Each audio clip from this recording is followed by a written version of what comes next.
Hey, people. How's it going? Hope everybody's doing well. Hope everybody's having a good Tuesdays so far. Let's see, what do we got? We got some very positive comments up here in the side chat. We got Spooky. I'm only watching this because Mod isn't streaming. Aw. It's mean, Spooky. That's mean, sir. That is a rude. You are a rude dude, Spooky. You know, I never thought I'd be saying that about you, Spooky, but here we are. You, sir, are a rude dude. No, I'm just kidding. Everybody out there, thank you very much for waiting through the Golden Girls intro. As Steven said earlier, Big Bad Mama said it was Kenny G on the sax. Steven said this is the theme song to Golden Girls, and BS said, oh goody, yacht rock porno time. Look, for all of you haters out there that think that song is super boring, you just have shit headphones. That's my take. You just have shit headphones, because there's a whole other dimension to that song. It's all in the bass, my friend. It's all in the bass. There's a whole other layer to that song, and your little fucking Dollar Tree little earbuds that you picked up the other day, you got to wrap around your phone in a certain orientation, otherwise the audio will go and cuts in and out. I don't think that's going to cut it. So, you know, maybe it's not my fault. Maybe, just maybe, you're trying to play professional hockey with a random fucking stick you found off the ground and are finding you're not able to hit the slap shot as well as the guy with the fucking CCM professionally machined one. You know, I don't know. Maybe, just maybe, though, it's not a me problem.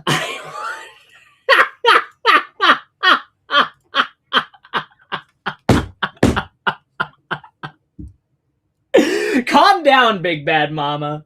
Jesus Christ, restrain yourself. And if he can't restrain himself, then I'm going to get somebody to come in here and restrain him for me. Because I think Big Bad Mama's off his meds, ladies and gentlemen.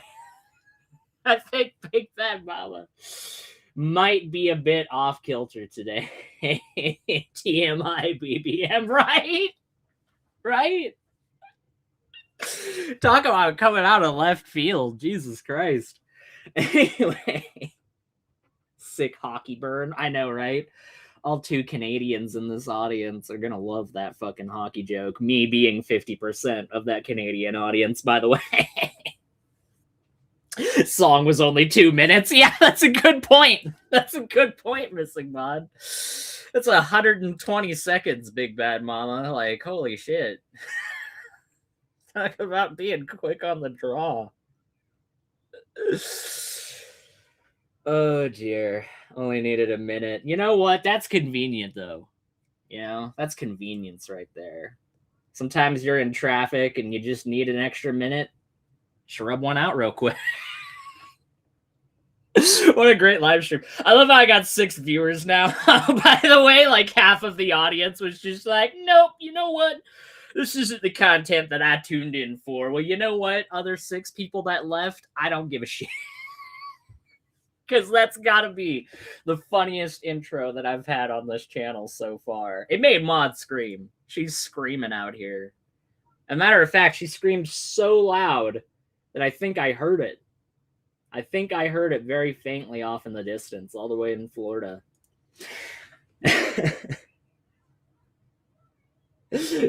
I click on the link, and the first thing I see is Big Bad Mama pleasuring himself. What's Aiden Linden been talking about now? It's not what I've been talking about. It's about what's been playing. It's about what's been playing. Hit that like. Yes, indeed, Mr. Bolin. Hit that like, everybody out there. You know, once again, here I am pontificating when I warned Big Bad Mama ahead of time. Every single time, I think I've pulled the most segments for a show. Hey, guys, I've got 27 segments. This is the biggest show of all time. And then the next show, I'm here like, hey, guys, I've got 34 segments. Well, now I've got 41. And, you know, quite frankly, I don't like the path that this is taking. I really don't like the path that this is taking. Because at that rate of growth, 4 or 5 episodes from now, I'm going to be like, hey guys, just want to let you know, I've got 68 segments ready for the show. And then, you know, a dozen episodes from that, it's going to be like, all right, moving on from segment 294 to segment 295. And meanwhile, my fucking RAM and my computer is literally cooking like the TV at the beginning of the stream. Because right now I got 32 gigs of RAM and I've got like 18 of that taken up right now with sheer fucking Google Chrome tabbage. There are tabs all up in this bitch right now, ladies and gentlemen, because there's a lot to review today. BBM already hit the like for me.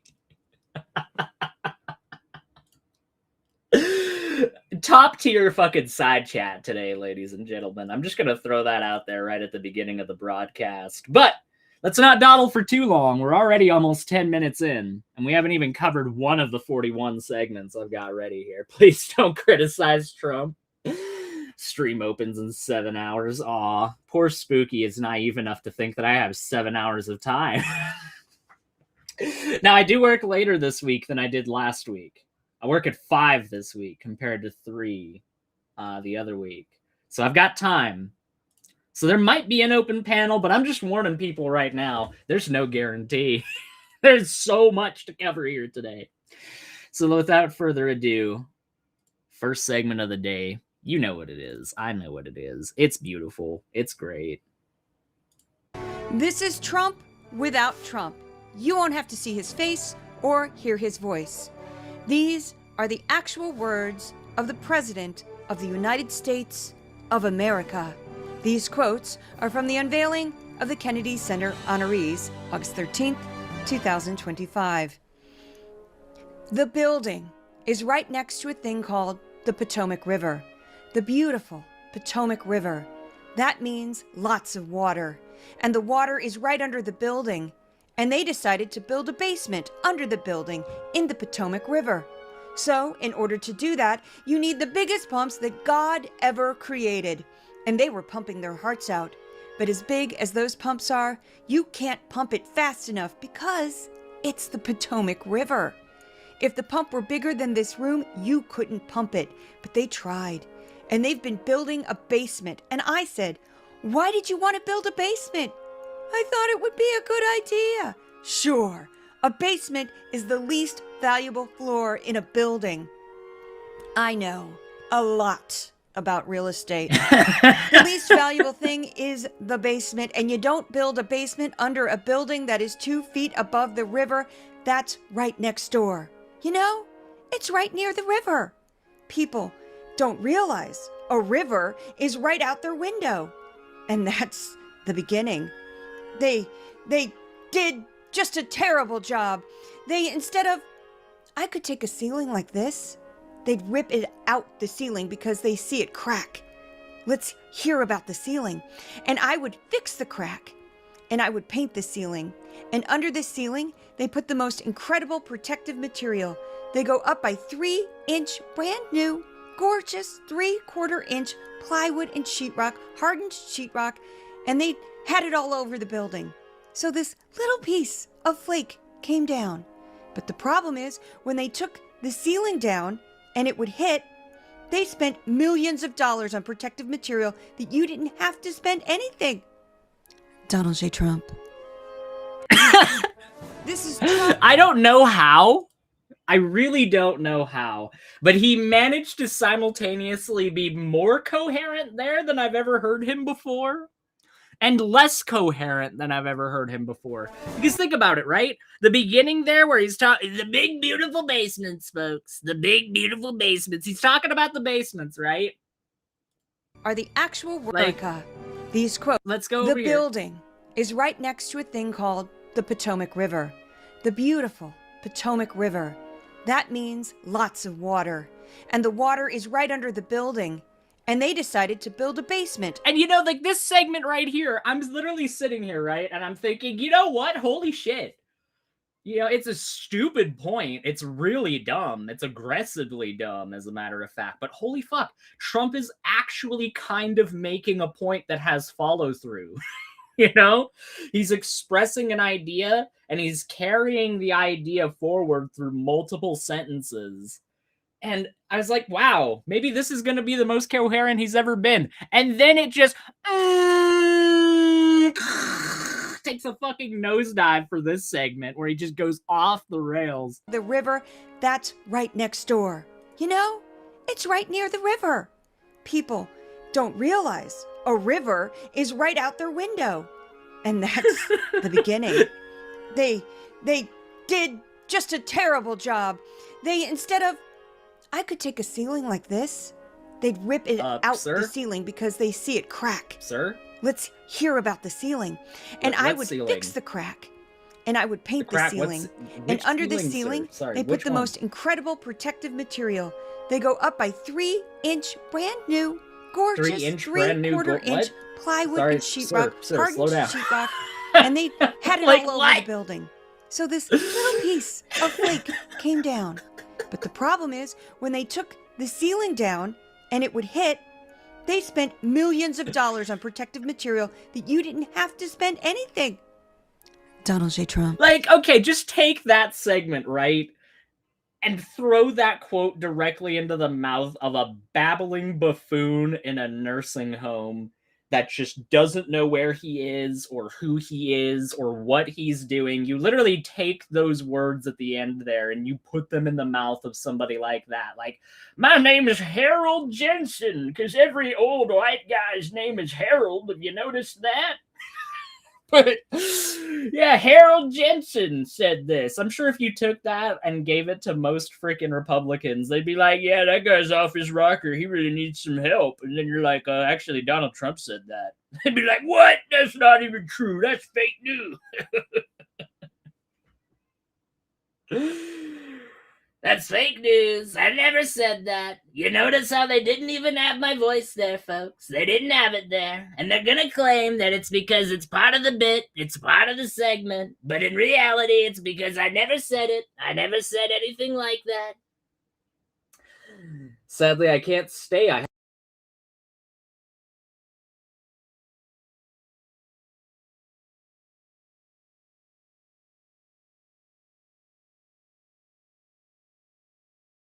Wow.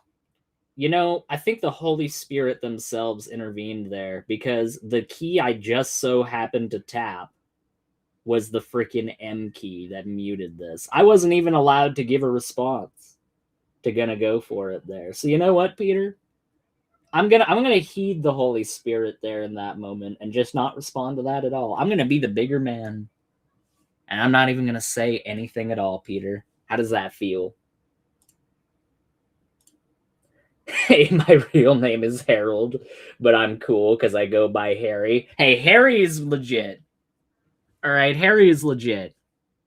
Now, Harry was kind of on shaky ground for a little while, but when one of the wet bandits was named Harry, I don't care who the hell you are. You're fucking going and committing crimes with fucking Joe Pesci. Your name's legit. I don't care if your name is Skabooba Flibadort. You could be like, hey, shut your fucking mouth, Skaduba Flibabort. And they'd be like, oh shit, there's gravitas behind that name. Joe Pesci just said it like that. Catching up. I'm gonna try to ignore the BBM love for that intro song. But bro, I can sell you 32 gigs of RAM, still on 2 kidneys there. You don't need both, you know, that's true. That's true. Because you got to keep in mind, my friend, I'm on DDR5. DDR4, that's still somewhat affordable. You only need half a kidney to fucking get a kid of DDR4 these days. But DDR5, yeah. You're kissing a kidney goodbye in order to get any of that if you don't have it. Might be back later if this thing is still going. You know what, Peter? You know what? I was going to be the bigger man and not respond to your comment earlier. But this thing, that's what you want to relegate this show? Oh, it's just this homunculus that I found on the side of the road. Fuck you, Peter. Fuck you, Peter. True, I am Claude's cousin, Harry Baz. You know, Claude said some good comments earlier, and I didn't even have the wherewithal to show them. Big Bad Mama said, the basement of the Smithsonian is filled with the bones of giants. That's true. You know, it's crazy that you mentioned that, Big Bad Mama, because who's one of the big proponents of those ideas? Trey Smith. we got something that just so happens to feature Trey Smith coming up later on in the Aiden Minden live stream. God. I was starting to read Claude's comment, but I was literally about to say God said. Yeah. God balls over here in the side chat. God made the river next to a basement. Satan put the bones there. Is follow through what happens after an aggressive fart. I like your pronunciation of fart there, by the way, Claude. I like it. It's very unique, because it's like fat, right? You know how like fat with an F, that's bad. That like denotes a bad thing. But fat with a PH, that's like cool. You're cool if you're fat. You're lame if you're fat. That is a fart. It is not a fart. It is a fat, is what it is. They are different. I played DDR1, but I have no rhythm. So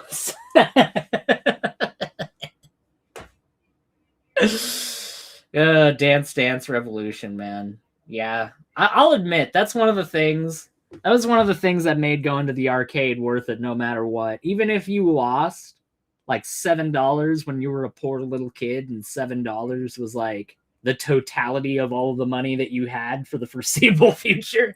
Even if you lost all that money and you didn't get all the gameplay or time that you wanted out of the games because you kind of suck at them, at least you could go watch the nerds play Dance Revolution.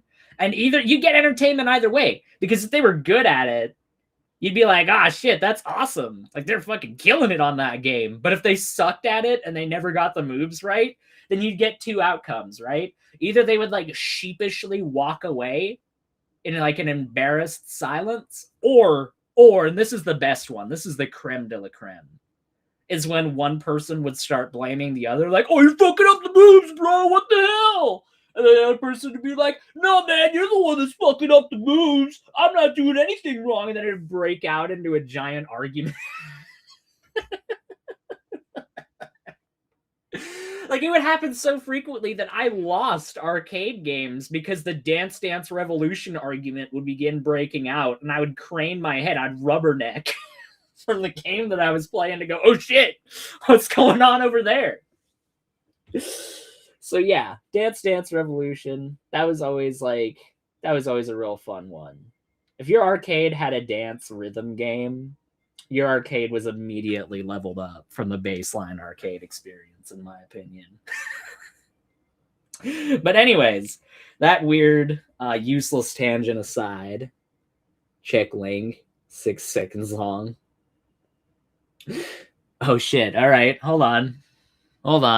You know what, Achilles? I will check it out, but I can't check it out right now. And the reason why I can't check it out is because the second I leave this tab in order to start going on different tabs, then Restream is going to go bloop, and it's just all going to fall apart like a giant fucking stack of cards. So I will check it out. You've just got to keep it in your back pocket, and you've got to remind me to check it out. That would be much appreciated. All right, one tab down. My RAM breathes a slight sigh of relief. I know Wildheart isn't here right now, but we've got late-breaking news out of the UK. I know it's there, but it's a viral ambient drone emitted from the freezer at a Sheffield branch of Co-op. It's now been turned into a 10-hour loop. I just want to ask people, does this sound soothing? Does this help make your soul bloody?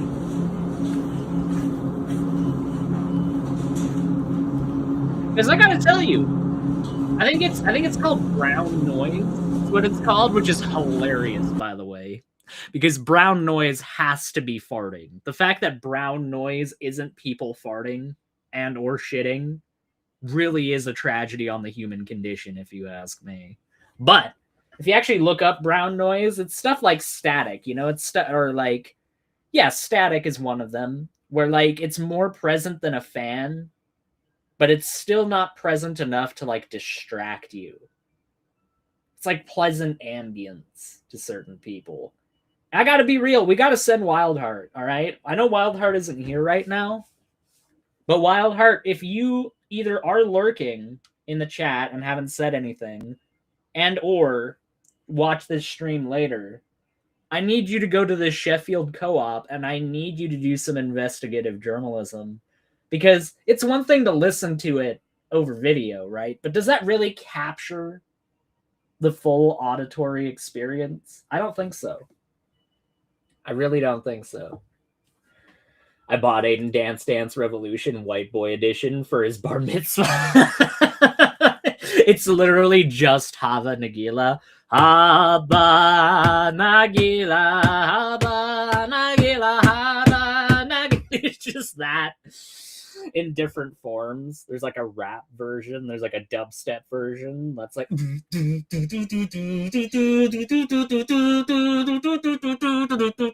There's just 82 different versions of Hava Nagila on the White Boy Dance Dance Revolution. Get it now. Only 32 shekels. Aiden's French accent is better than mine. Well, you know, you live around the baguette long enough and you pick up on certain mannerisms and you learn to adapt to those over time, yes. Lupin is so useless, he can't even get a job with ice. With ice. Yeah. The guys that are freaking, I've shown footage where they get locked out of their own doors while they're trying to pursue people.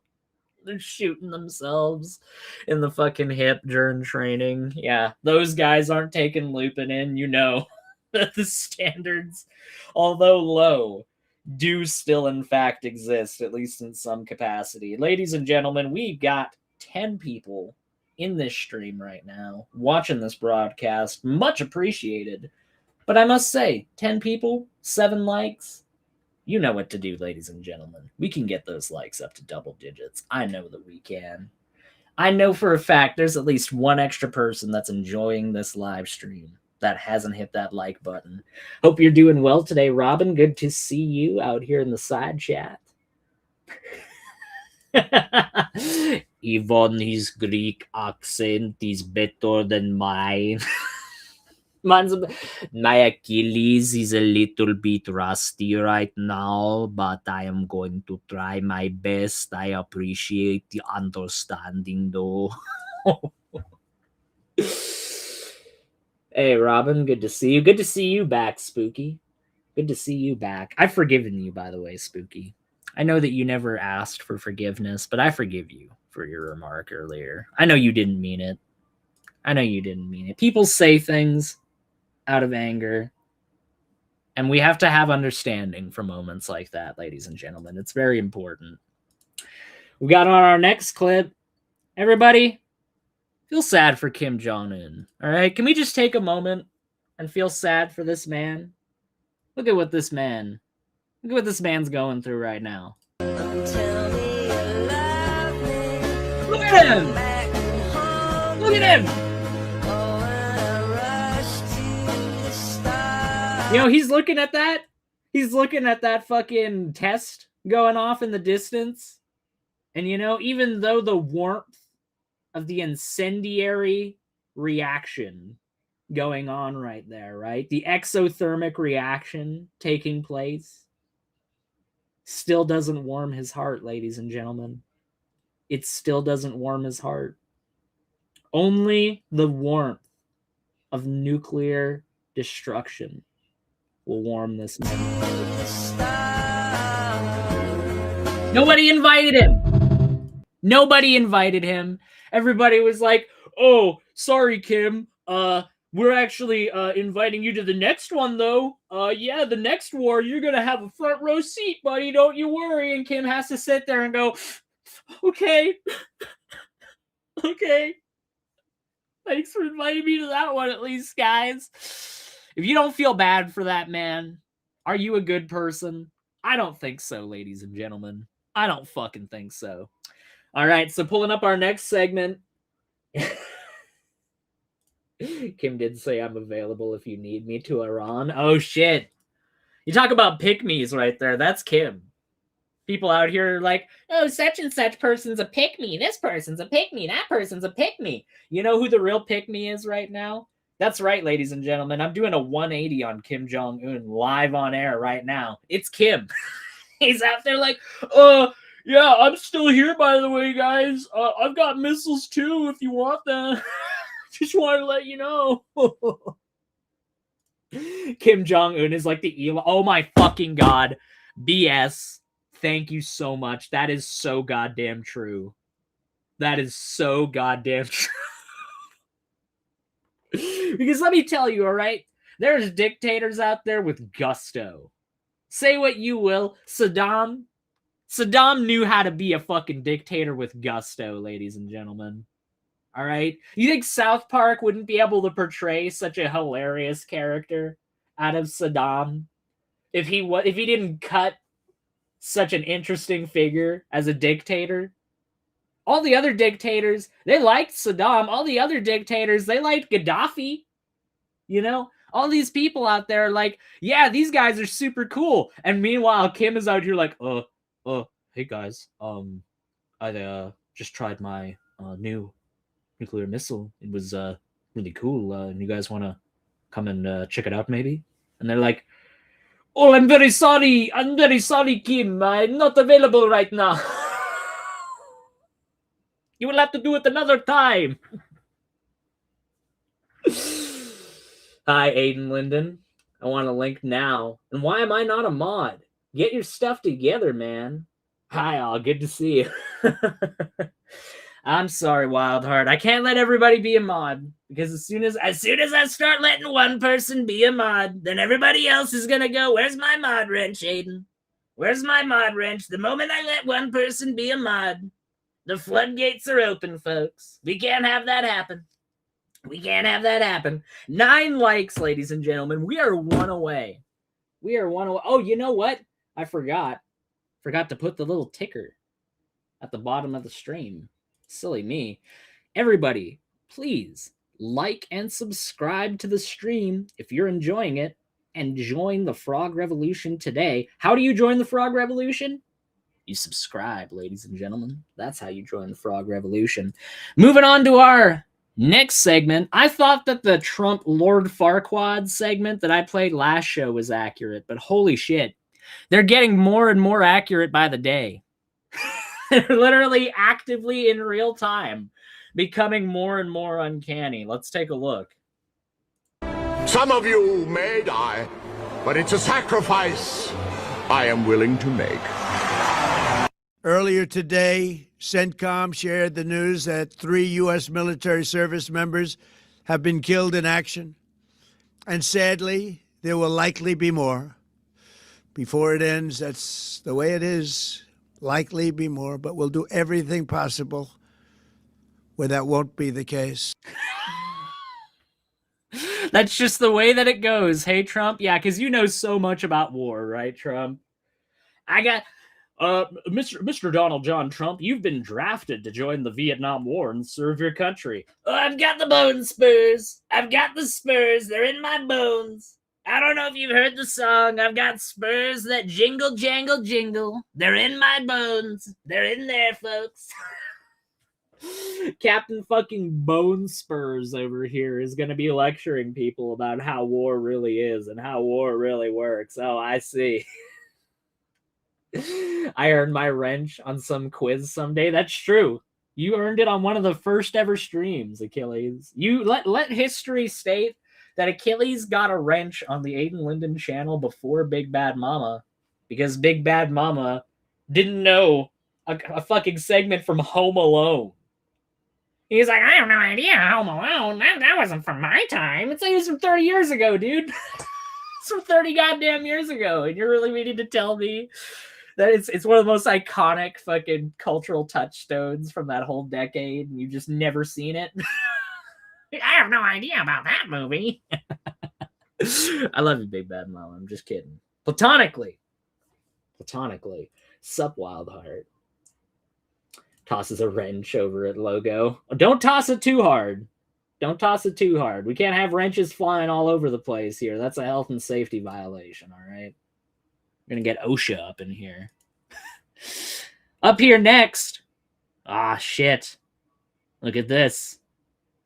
Yet another white man. Yet another one, folks. A white man murdered by a brown man. Look at this. Yet another example. You know, it happens so commonly. It happens so commonly. Home Alone, Kenny G. Can you say masculinity? If you don't know these common cultural touchstones, if you know them, then you're a woman.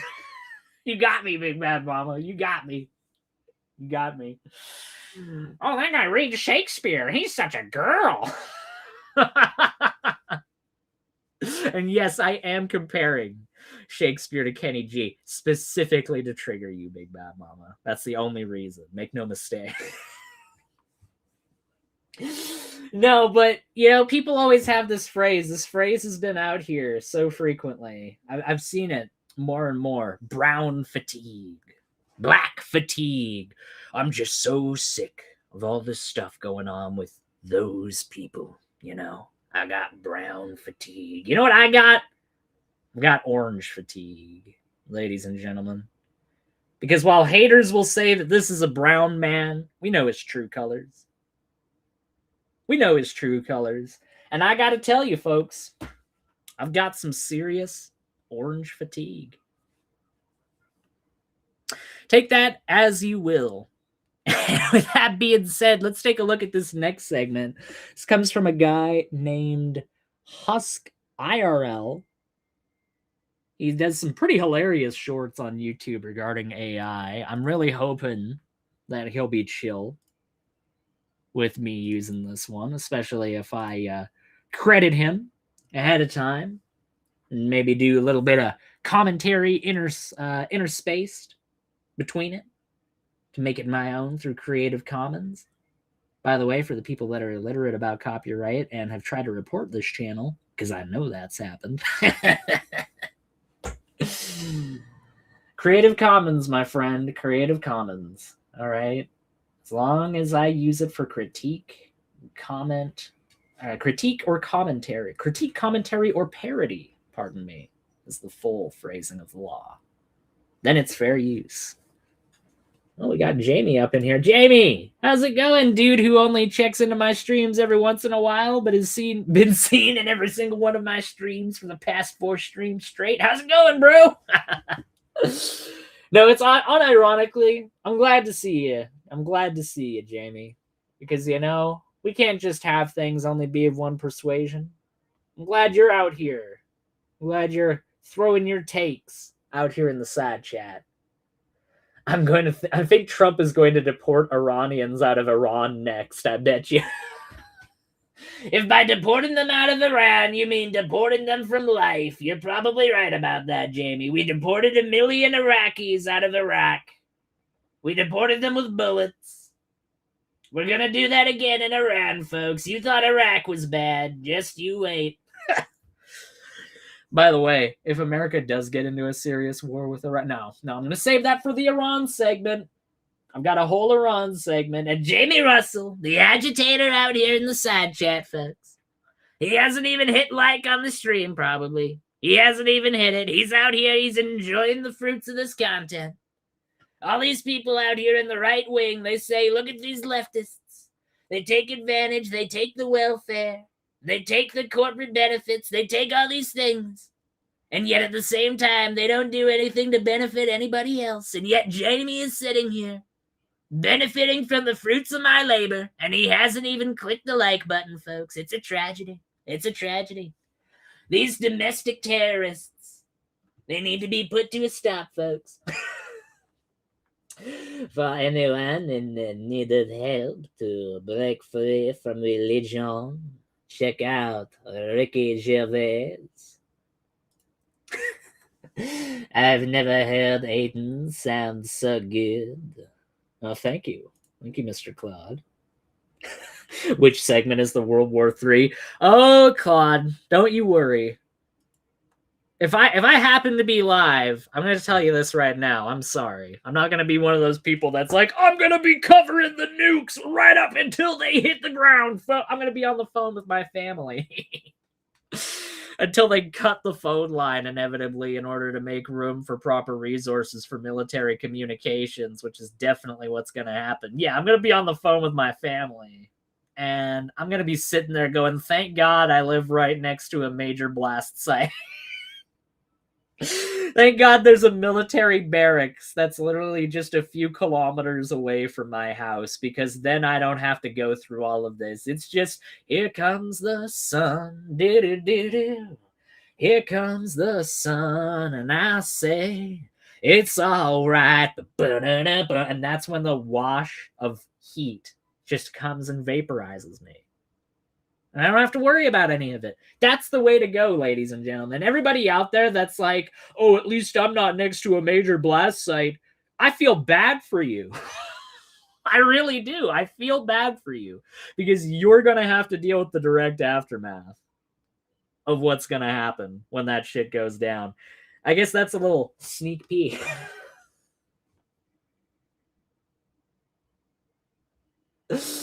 I hope it's not over before the 60th segment. Thank you, Achilles. Much obliged. Much obliged. Fuck's sakes. Let's listen to this, folks. We gotta listen. I have a restaurant and there's a customer calling to complain, but I gotta get back to the oven. Can you? Yeah, you imagine that this is probably something that'd be pretty commonplace, right? Somebody's busy, they're at a bakery, they're understaffed. That's probably one of the major use cases of AI, right? Hey, I need you to take over a role for me because I'm too busy with other stuff right now. Let's see how the AI handles it. Can you just take the call for me? They're listening. Absolutely, I got it covered. Hi there. Thanks for calling. I'm here to listen. I like how he doesn't even take a second, by the way, in between saying, yeah, sure, I'll be sure to take that right away. And then it just starts immediately. Like, I'm pretty sure they wouldn't have the freaking thing right next to the phone as they're giving it the prompt. Aiden is a liar. He told me he'd be standing with arms wide open on a mountain, not on the stupid phone with his stupid... That is the meteor contingency, BS. It's not my fault that you didn't pay attention. All right, the meteor can... I've already fucking explained this. I have multiple contingencies. I've got multiple contingencies, all right? Because there's a way higher chance with the asteroid strike, right? There's probably at least going to be like 24 hours notice. If anything, because the fucking atmosphere is going to start acting up and fucking heating. You know, like, there's going to be way more notice than, like, what, the 10, 15 minutes that people get, maybe 30 at most, before the fucking ICBM goes from some fucking Russian missile silo that was built in 1962 in the middle of the fucking Siberian wastes, impacting into the middle of my fucking city, like 2 fucking blocks away from where I live, you know? Like, I'm gonna have way more notice for the asteroid. So yes, with that time, I'm gonna go, and I'm going to go to the top of the biggest, tallest fucking mountain that I can find.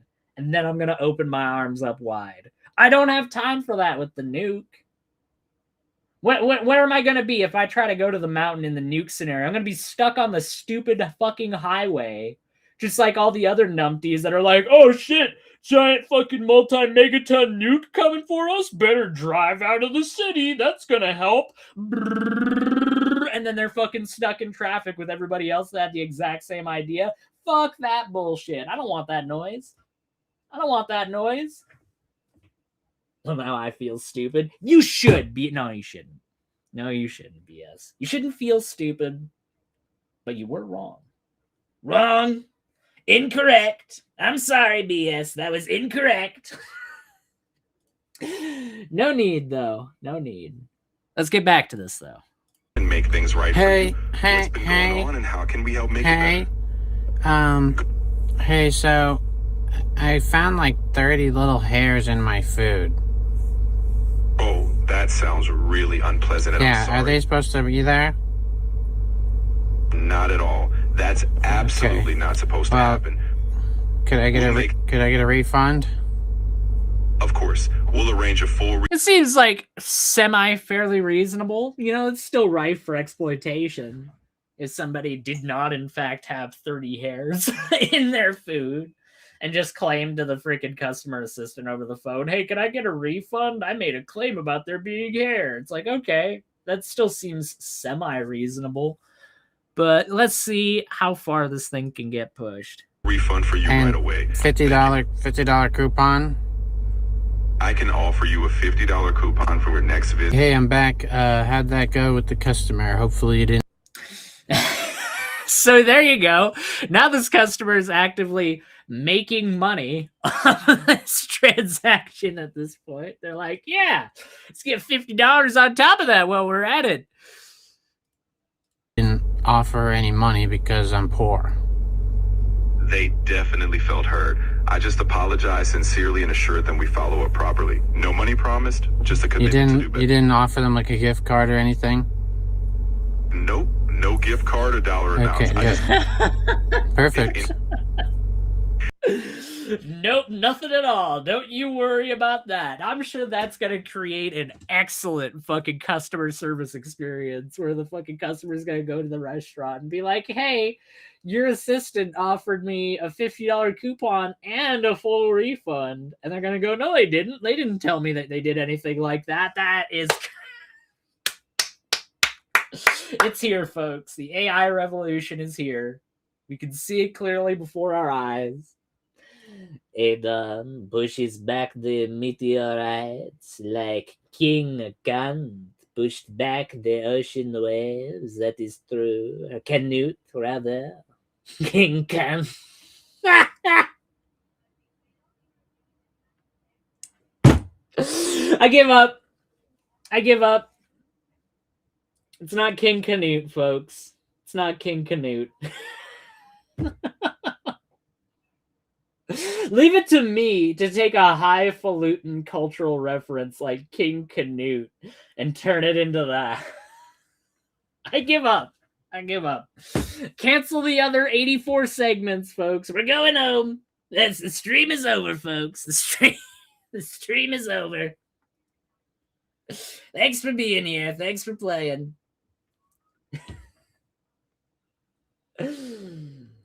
Wait there, what's that fly doing in my soup? Backstroke.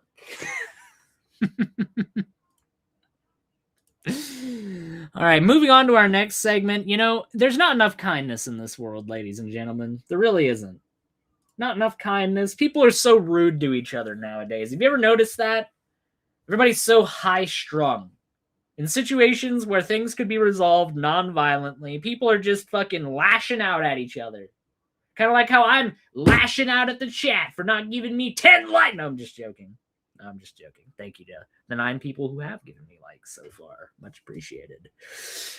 Now, let's check out this very nice social exchange that took place in the good old United States of America. Was cruising down the road when a generous man in an SUV decided to pull in front of him, wanting to make sure the biker had a clear leader to follow. The biker, grateful as ever, pulled up and gave his mirror a thank you tap. The driver was so touched he could barely contain himself, so he rolled down his window and gave the biker the blessing of his internal fluid. The biker decided to leave the driver with a parting gift, relieving him of his phone so he could focus fully on the road ahead. The biker was cruising down the road when a generous man in an SUV... nice. That's so nice, because you think about it, he pulled his phone out there, and he was like, oh, let me be distracted on the road. Let me text and drive like I'm fucking Dan Pazzi. And this guy was like, no, sir. No, sir, you actually can't do that. I'm actually not having that. I'm going to do you a public service and separate you from this phone to make sure that not only the public at large, but you as well are safe. I thought that was such a beautiful, touching exchange right there. Not touching the way that Big Bad Mama was touching earlier. No. Touching in a different way. All right, I just wanted to get that clarified. And with that being said, let's move on to segment number 64. Look at it, folks. You know, Aiden was talking about orange fatigue, but in reality, I'm turning red.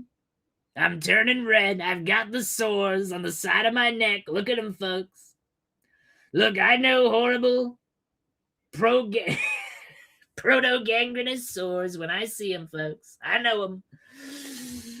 And I've got it right here. Here's another one. It's even better. Even better look at our very healthy President of the United States. Looking good, by the way. Looking good. Looking like he's got another 3 years left in him. That's the presumption that I have when I look at this guy right here. Not only that, I think that he's got another term in him. I think after 2020, I think after 2028, we can keep this guy indefinitely. This guy definitely not on death's door, ladies and gentlemen. Not in the slightest. Shingles could be. Could be shingles. That's honestly the best diagnosis I've seen so far.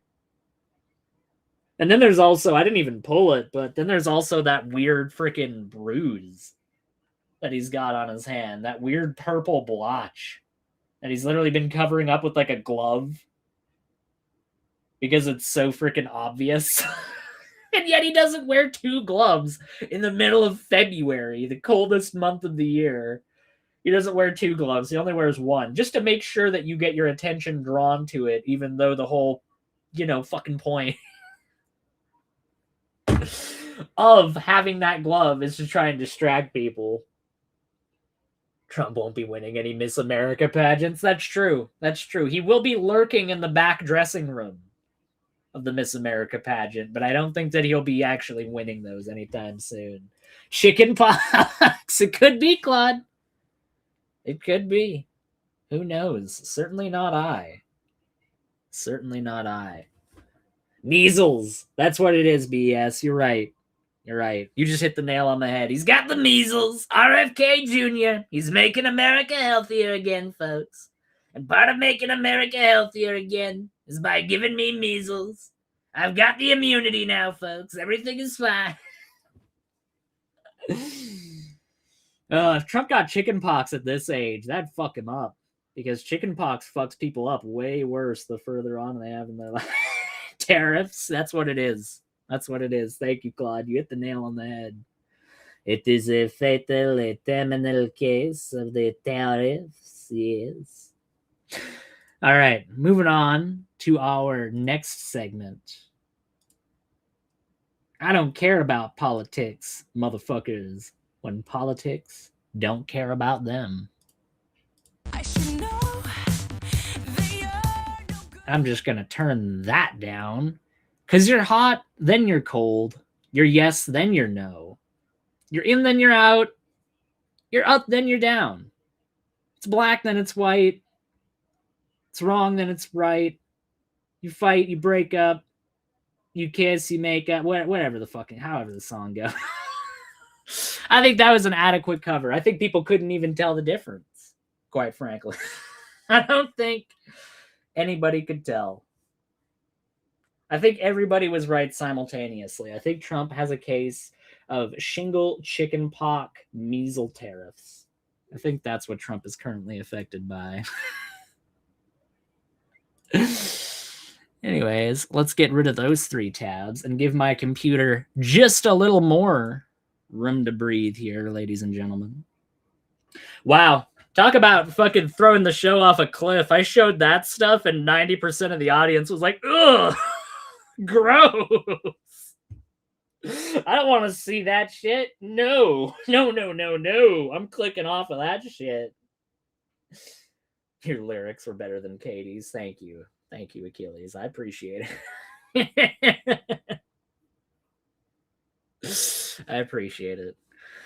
Yeah, I don't blame people for clicking off of the show and not looking at that because it's gross. It is. It's nasty. But it had to be shown. Look, I'm an independent journalist here, folks, and I have to show the truth for what it really is. We already established Aiden wouldn't care about politics in this scenario. He'd be grabbing on the phone. He'd be gabbing on the phone. Yeah, you're right. Yeah, you're right. Let me just babble on about how, oh, I love you, Mom. I love you, Dad. Oh, I'm really sorry I couldn't be there and see you guys when all this happened. Oh, I hope everything's okay with you guys. I hope you have enough food and supply. Yeah, stuff like that, you know? No, instead I'll just do the live stream on the phone with my parents. I'll be like, all right, everybody, we're here. The air raid siren is going off in the background. Hold on. Hold on. Let me just really send this bit all the way home. Here we go. Hello, ladies and gentlemen. This is Aiden coming to you live. The nukes are literally flying right now, folks. I'm on the phone with my parents, and they're like sitting there in the background. They're like, oh my God, Aiden, what are you doing right now? Mom, Dad, what do you have to say about the coming nuclear holocaust that's about to wipe out most of the population? Oh God, Aiden, why are you doing this right now? What are you doing? No, never mind that. I've got to get the views. I've got like 843 people watching me during the final moments of humanity. While the freaking nukes are about to fly. Yeah, that's what BS would prefer that I be doing in my final moments. You know what? You're right, BS. I'm sorry. We got another segment coming to you here. You know, I'm floating this idea to everybody, all right? We've got Trump without Trump as a segment. I was thinking of doing Lupin without liquor as a segment on this show, where I just take like Lupin shit and I put it through like a transcriber, and then I like edit it and make all of his like slurring and bumbling and mumbling speech into like some like Edwardian gentleman. Verily, I do say myself that these foreign migrants are simply not of an accord in keeping with that of American value. And it's in the background. Lupin without liquor. I think it'd be a good segment. The idea that without alcohol, he's just like this astute Victorian gentleman. I think it'd be good. No, in reality, I do have some stuff pulled from Lupin's previous live stream last night. Some people got me made awares of some things that were said on the Wolf Den live stream last night that I thought would be good content fodder for this here show. So I have pulled that. Let's take a look at what Mr. Claudio Benitez, Stumpin' the Earth, and Gay-Tard Preteen had to say on their super informative Bible study last night. Hold the phone. Let me check here. All right. Share this. Share the window. And share the audio with the window. Let's have a look, folks. Trey Smith. Trey Smith is who you want to look up. He's pretty eccentric though. I don't know, Clay, if I want that one on my stream. Can we change the background, Clay? Can we do it? My freaking liquor, dude. Oh, I found it. There you go. Yeah. Oh, trying to find my freaking liquor, dude. Yeah.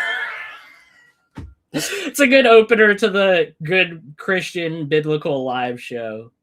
Gonna go find your liquor. Dude, this guy, both Lupin and Clay, this is one of the many reasons why these two get along with each other, for the record, is because they cannot for the life of them go and do a stream without being drunk out of their mind. Like, they just gotta get sauced as shit every single time that they come on and make a statement. It's just, wow, dude. Like, I think Lupin without liquor would be refreshing, because maybe it would encourage him to start going towards, you know, putting the bottle down for a live stream or two. It tends to run away from us. So, yeah. It tends to run away from you because you fucking suckle it all down within fucking 30 seconds of getting the bottle. glug, glug, glug, glug, glug, glug, glug, glug, glug, and it's just fucking empty.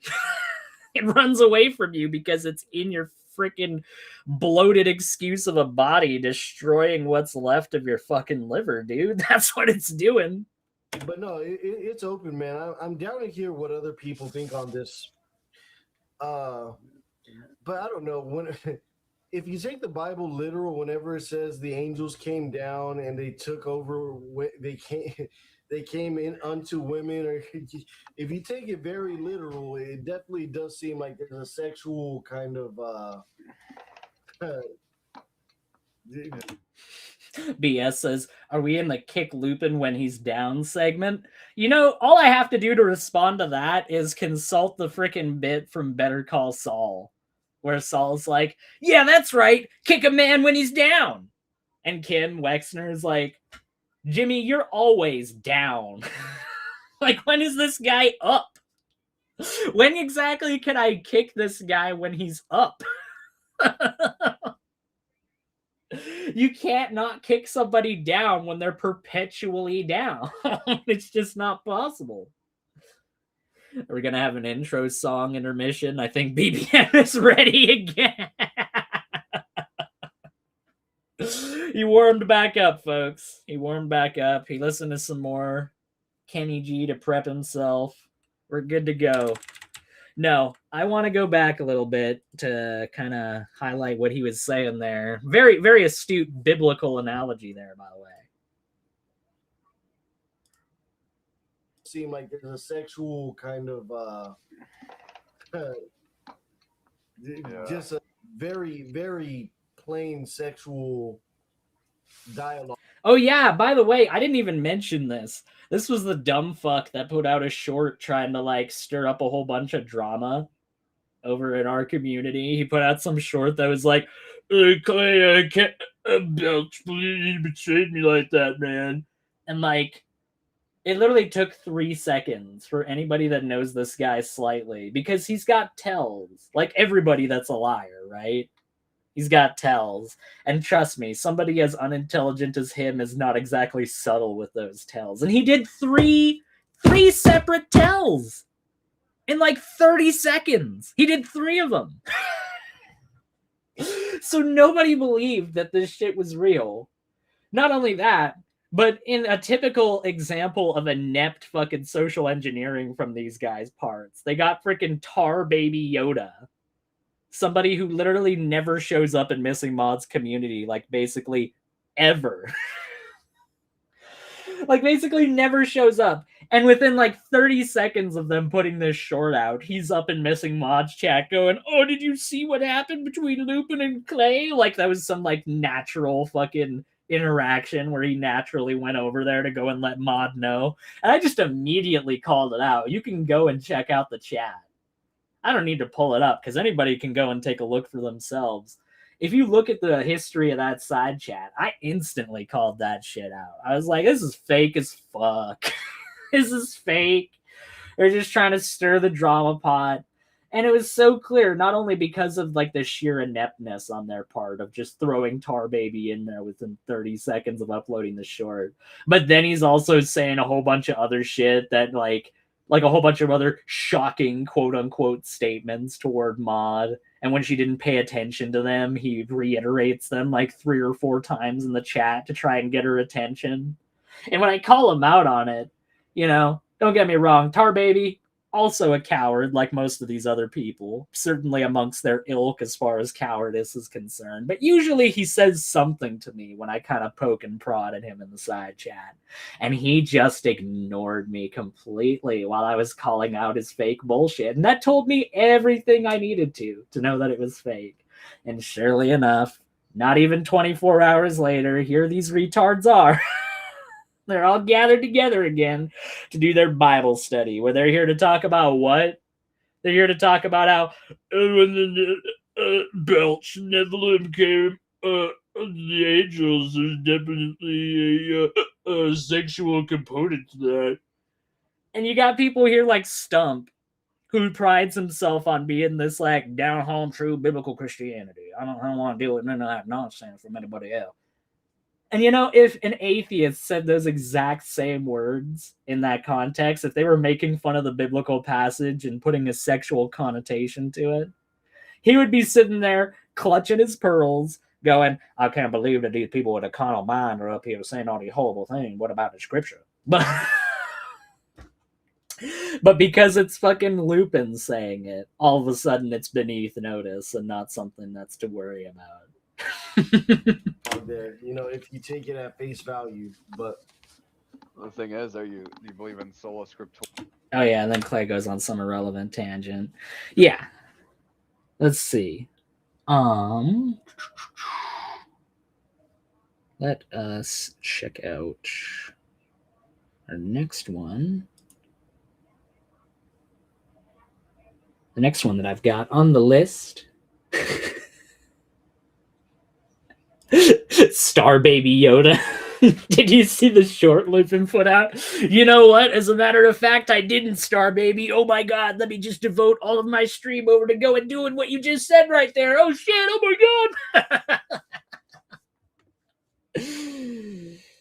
god. All right, that's one clip. We got a few of these. We got to get through them. So let's move on to clip numero dos and check that one out.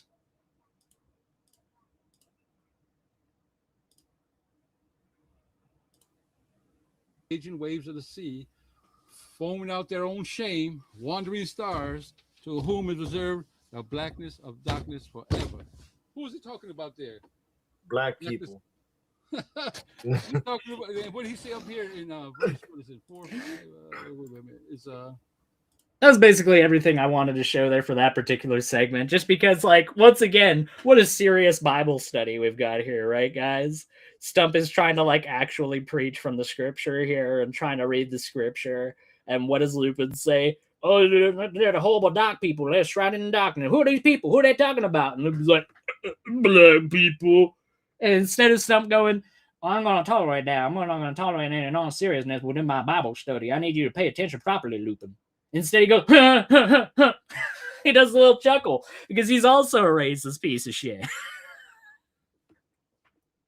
These guys are both racist pieces of garbage that think that black people are lesser than others. And, you know, maybe at first, without the context that I'm going to show later on, you'd be going, wow, Aiden, that's a pretty harsh assessment to make off of what kind of seems to be a joke there, right? Because that's always what they hide behind, right? That's always the onus, is that it's just a big old joke. It's not serious. I'm not actually a racist piece of garbage. It's all just a meme, TM, bro. But let's take a look at the next clip that we've got there. It might be the next one. It might be the clip afterward. But I've got one. Yeah. No, this is the one. This one shows that it's not a joke. When these people think that nobody's watching, when these people think that nobody's there to hold them to account, because let's face it, 99% of the time, nobody is watching. They'll go and say little non-dog whistles like this and just unmask for a second. Show who they really are. Wife, like all our freaking products are like whitening, and then over like in Southeastern Asia, everything I can't even buy soap there because it all has like bleach and like harsh crap. Oh, you know what? I'm going to go double check. I might have the audio playing for that, but I didn't double check ahead of time to see whether or not I did. So I'm going to go grab that one again and just make double sure that I got the audio set up for that right. Because I'd rather go back halfway through that and kind of botch the flow of things a little bit than just have the audio not there at all. So let's take another look here. Wife, like all our freaking products are like whitening, and then over like in Southeastern Asia, everything I can't even buy soap there because it all has like bleach and like harsh crap in it. I'm serious. Nobody likes what God gave them, honey. It's like the opposite, and that's what I realized when I went to Asia, because I'm like, man, like, no matter where you are, women just want whatever's not natural. No, if you're dark skinned in Asia, like you are an outcast. You're ugly. You ugly. I know, And but to then- me, like when I see a Asian that has like the Mexican skin color, I'm like, damn, that's pretty. She's hot. But, to them, they're like, but "She's you, but so you're, ugly." yeah, but you're also a dog, though. So I mean, Yeah. But you're also a dog. Where's the joke there? Where's the joke? Where's the just a joke, just a meme? Yeah. Yeah, you do think that people with dark skin tones are dogs, don't you, Lupin? You do think that, you racist piece of shit. Also, very erudite and educated of fucking Clay to go, when I like see like Asians with the Mexican skin color, I just think like, wow, that's hot. Like, yeah, yes, the Mexican skin color. Very, very, very educated, very academic of you there, Clay. You fucking idiot. No, I don't like white shit. I like the Mexican woman color, like that. I like the Asian. Oh, you like, racist, huh? Even Stump's out here like, oh, you racist, huh? Yeah, we get it, Clay. You're one of 82,198 other people that think they're so unique because, oh, I'm a white supremacist, but I've got a brown wife or brown girlfriend. It's like, yeah, dude, you're so unique, dude. You're so quirky.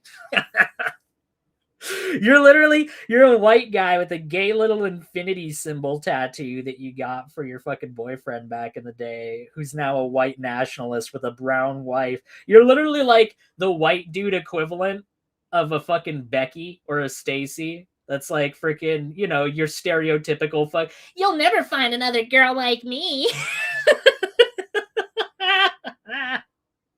You're literally the fucking male equivalent of that, dude. You think you're so goddamn unique. It's hilarious.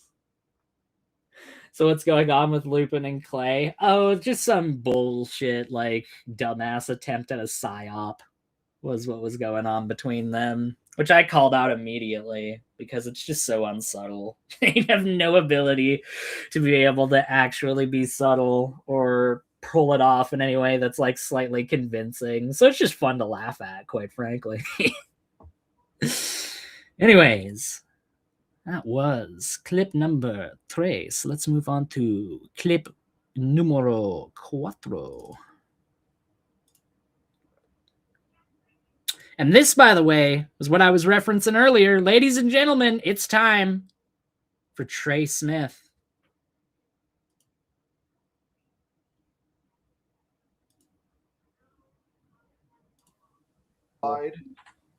If you believe Adam and Eve were the first 2 people ever, you would assume like their genes would be amazing because like everybody who came out of them is essentially inbred, but they were not. Well, yeah, no.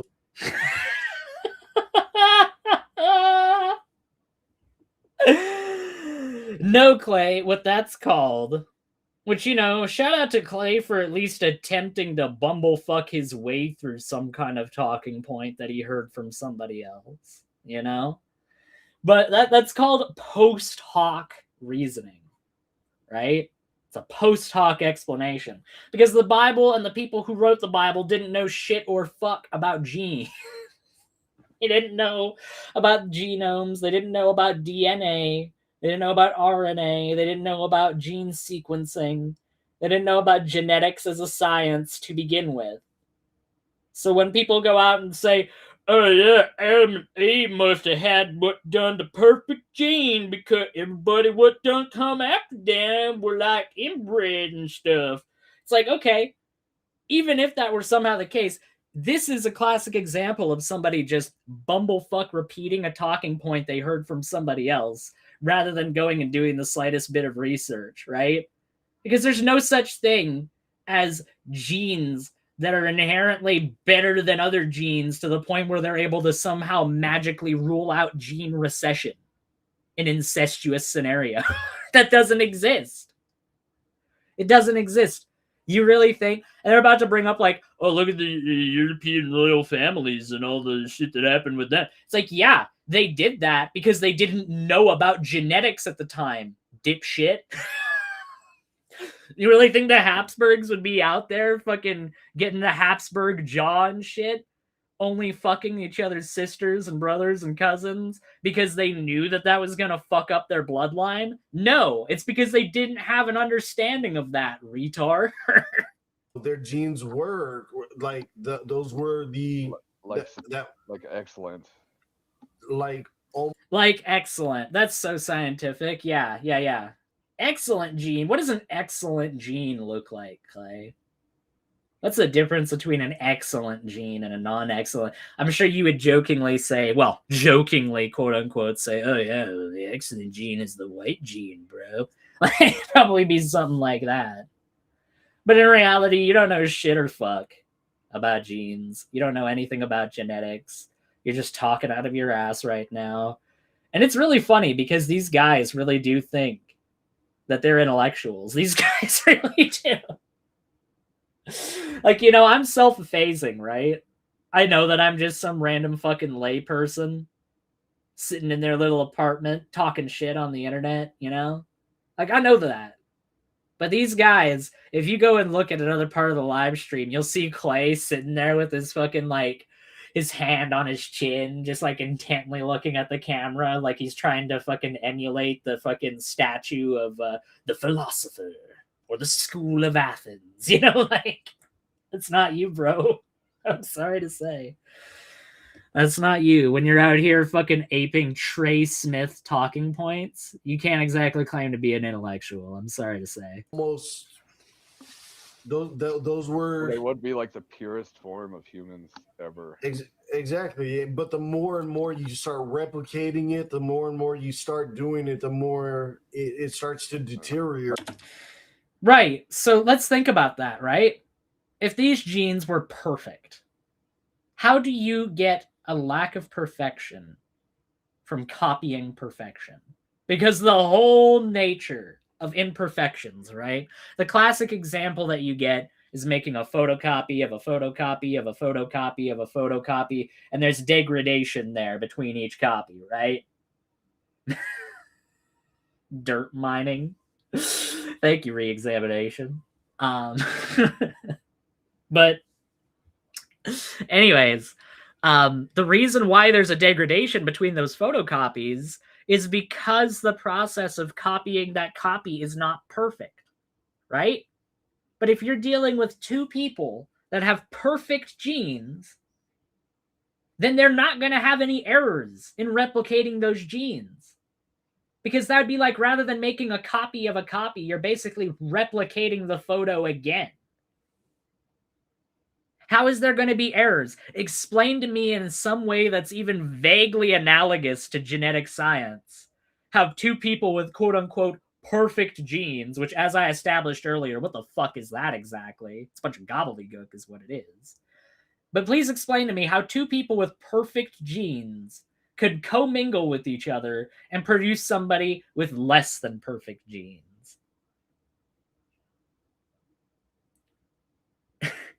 Aiden regurgitating Hoven's crap. The cows, you get the brown cow to make the white milk to make the blonde hair on my head right now. That's right. I think that's how it goes. Something like that. Something like that. Oh, no. The brown cow eats the green grass and produces the white milk to make the blonde hair. That's what it is. I got it. I thought about it for a second. I locked in. Great. And then like the royal families in Europe, like you could see, like they have a lot of severe genetic defects. Yeah.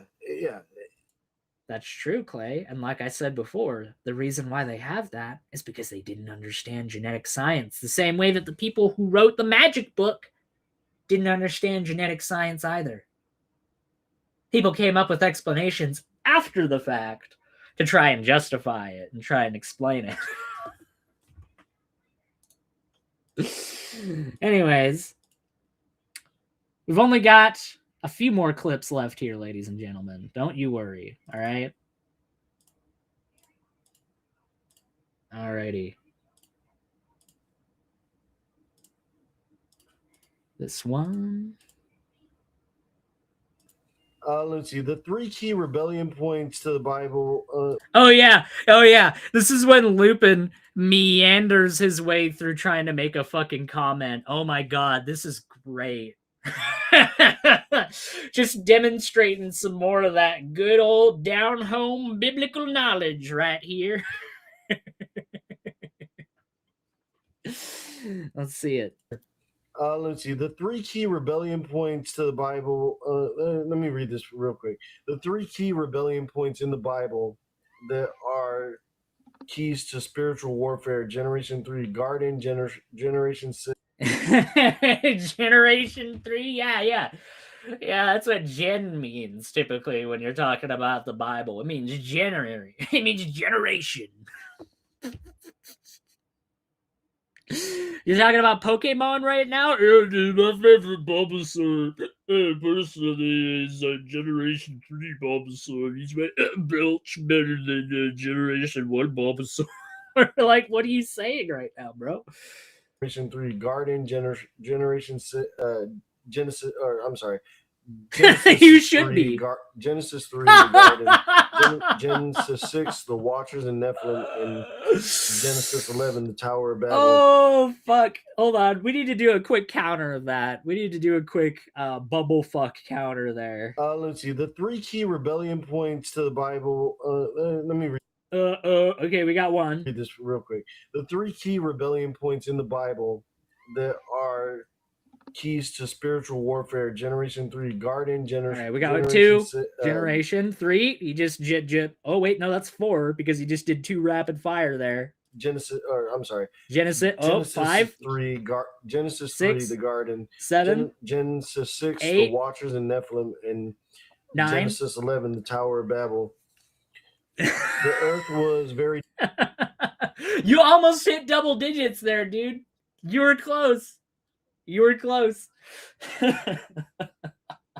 You were a hair away from fucking hitting double digits there. Yeah, he is sober right now, ladies and gentlemen. When I hear somebody reading a very basic statement like that and going, Jim Bob,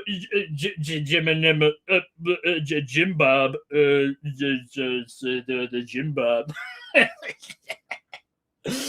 I think of somebody who is sober as a fucking judge right there. That's what comes to my mind. This is painful. I know, BS. It is painful to get through Lupin, but you know what? Imagine how much more painful it would be to listen to him unadulterated. How much more painful it would be if I didn't have this snipped into little clips in order to lessen the pain, you know? Anyone who fears the need to talk about the Nephilim are weird. Yeah, agreed, re-examination. Aiden Linden versus Jim Bob. Make it happen. I've had Big Bad Mama trying to do that for a minute. I really should. I just haven't had the time to check out the Jim Bobaverse, so to speak. I have my own little community over here on YouTube, and I like cultivating that. But you know what? The day will probably come where I go check out the old Jimmy Bob and see what he's all about. That would be so awesome. It would be pretty cool. I can't even deny that. Different before the flood. Yeah, 100%. I don't think you're going to get a lot of people here that disagree with that. Yeah, you're not going to get a lot of people that disagree when you act unbiblically and make a whole bunch of fucking sex jokes in the middle of it either.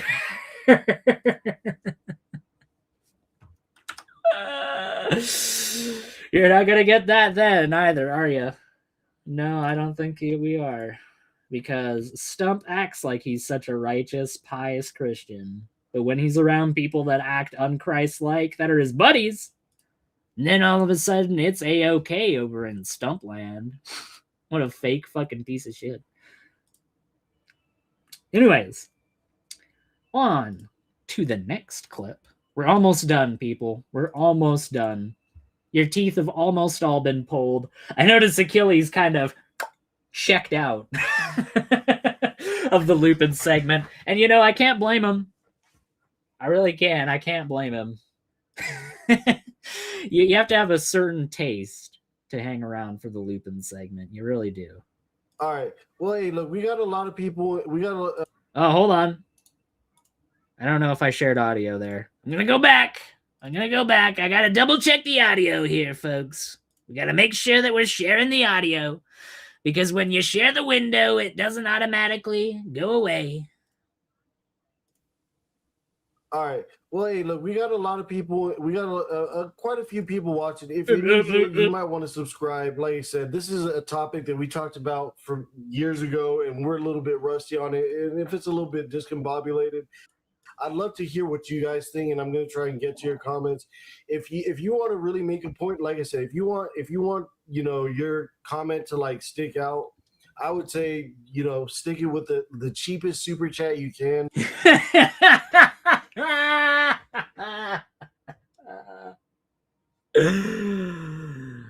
Once again, wasn't the whole thing what you're trying to do a biblical teaching right now, right? You're trying to do a biblical teaching, and you're also fucking jangling the tin cup, trying to get super chats at the same time.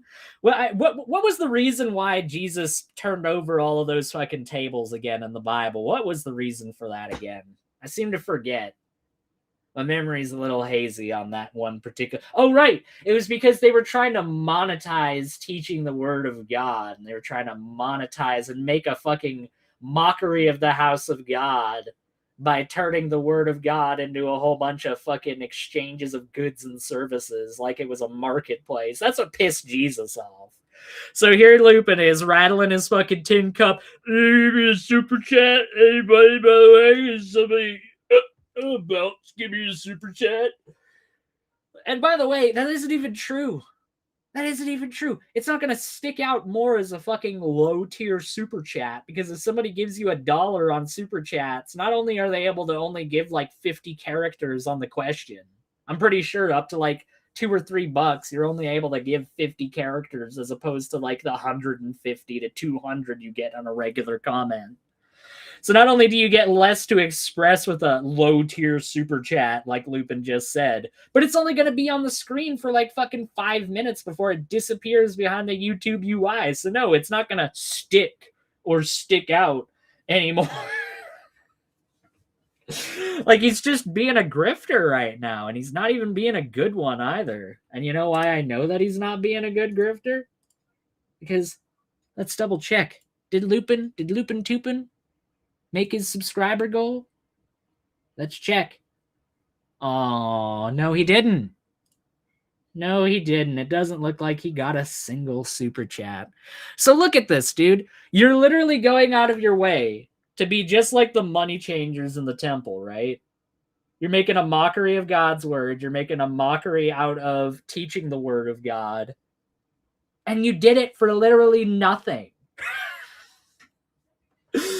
And once again, does Stump have anything to say about it? Stump, the moralizing Christian who cares ever so deeply that the word of God be respected and cares ever so deeply that the word of God be properly taught. No, he doesn't give a fuck. He doesn't give a fuck. He just keeps going on with his day like nothing happened because he looks the other way, just like so many other Christians. As long as it's a fellow Christian being unbiblical, as long as it's a fellow God believer that's acting in an unchrist-like fashion, it's just A-okay that people act that way, right?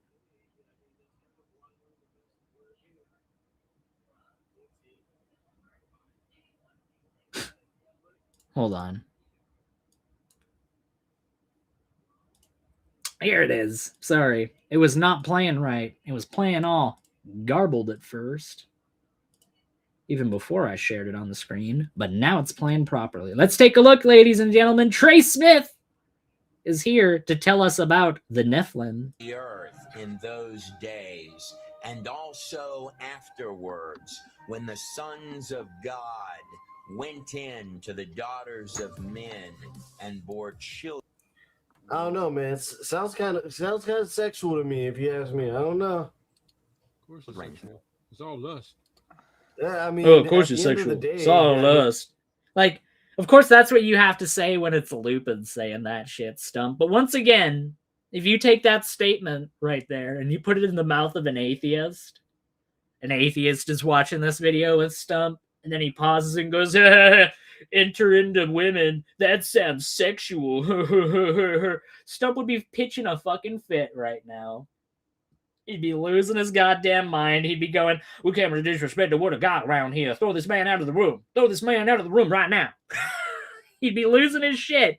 But he doesn't give a fuck about it so long as the person that's doing it is somebody that he likes. Way to go. It's not like you're supposed to hold fellow Christians to a higher standard than anybody else, right? It's not like the people that admit that their hearts have been changed, that the heart of stone has been rendered and changed into a heart of flesh. It's not like those people are meant to be held to a higher standard. No, let's turn this quote-unquote Bible study into a whole bunch of sexual innuendos and try to fucking mock the word of God left, right, and center with no fucking pushback whatsoever. We're in. Exactly. Thanks, Eve. Bye. But I do like Trey Smith because he does bring up a lot. I mean, I don't think that there was anything else relevant in that clip, actually. I think that was everything for that one. We got one more, ladies and gentlemen. One more. All right? I appreciate everybody that's been sticking through this. You're the real remnant, by the way. You know, Isaiah, he talks about the spiritual remnant that's left behind. You're the real remnant out here. And yeah, I'm allowed to poke a little bit of fun at the Bible. You know why? Because at least I say that I don't believe in it. At least I'm not out here going, oh, I believe in the word of God. Jesus changed my heart. And then talk about how the Bible's talking about people coming inside of women all the time and stuff like that. Like, what a joke. So we had Bruce came onto the panel and joined near the end of the live stream, is what I was done told by my Lupin informant, who had me go and pull these clips. And this end one here, I think, is a great way to finish things off. Let's have a little listen. Anyone who's holding that position is a liar and is deceived and does not understand the gospel. Well, Bruce, you're in a very strange, if dare I say, quote unquote community. Don't include me in the community. I'm just a passerby. You mean the community of Christians? A passer-buyer. It's passerby, dumb shit. Passer-buyer. I think you were thinking of pacifier, because you stick that shit in your fucking mouth the second you put this camera off, like the freak that you are, you goddamn weirdo. Yeah, pacifier was what you were thinking, because that's about on the same level of intellectualism as what we're dealing with right now. Let's listen to that chestnut again. Strange, if dare I say, quote unquote community. Don't include me in the community. I'm just a passerby. You mean the community of Christians that know the truth? No. This online community. Yep. No. This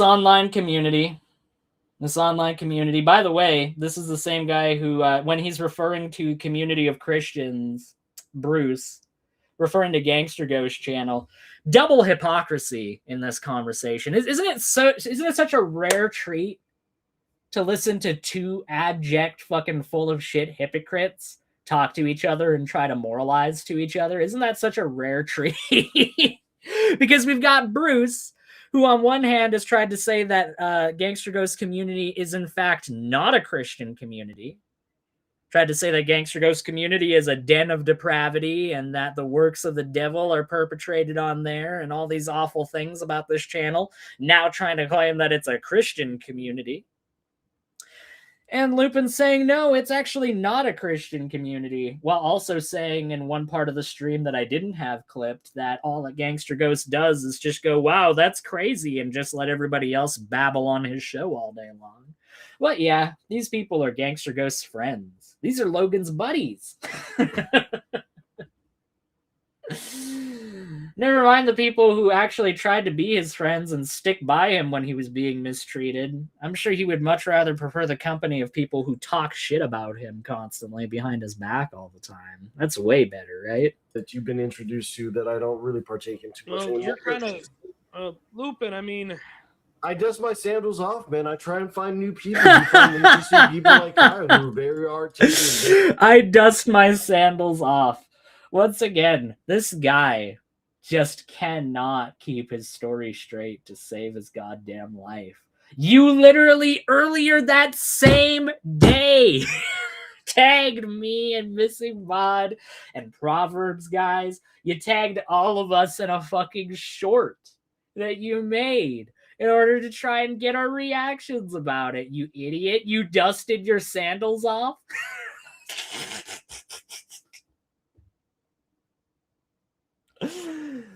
Oh my god.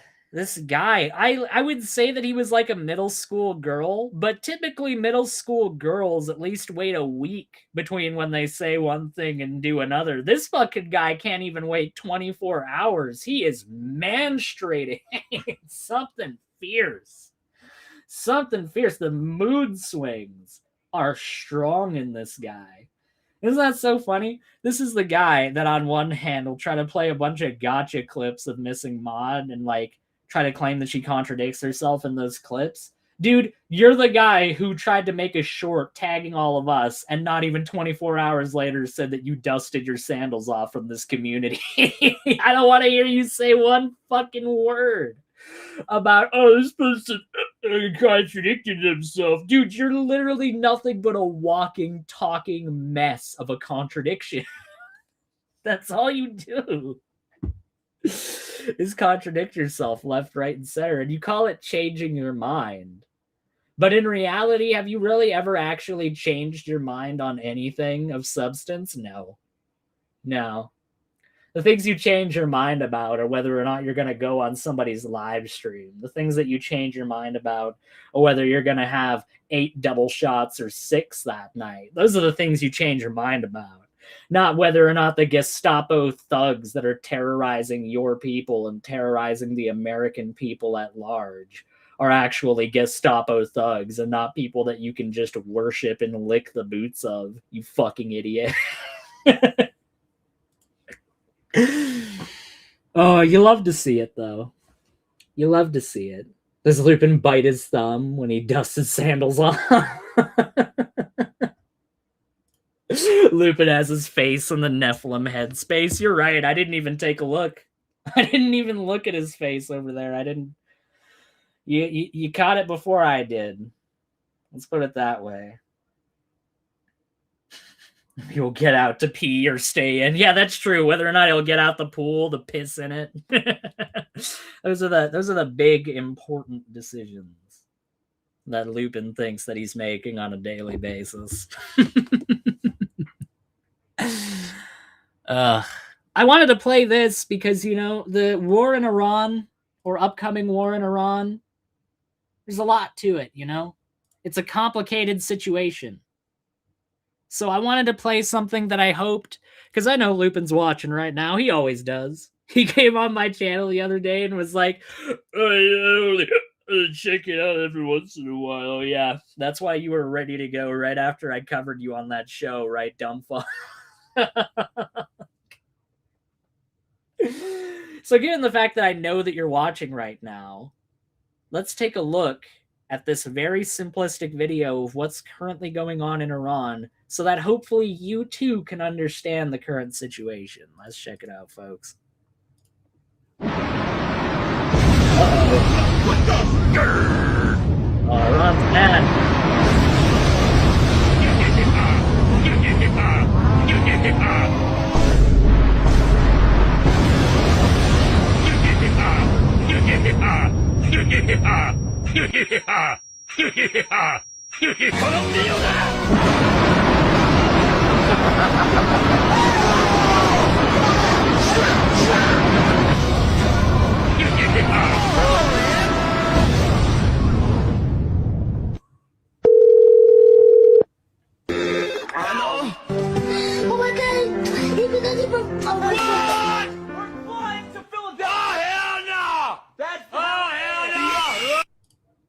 So yeah, that's the current situation that's going on in the Middle East right now, Lupin. I hope that kind of cleared things up for you a little bit.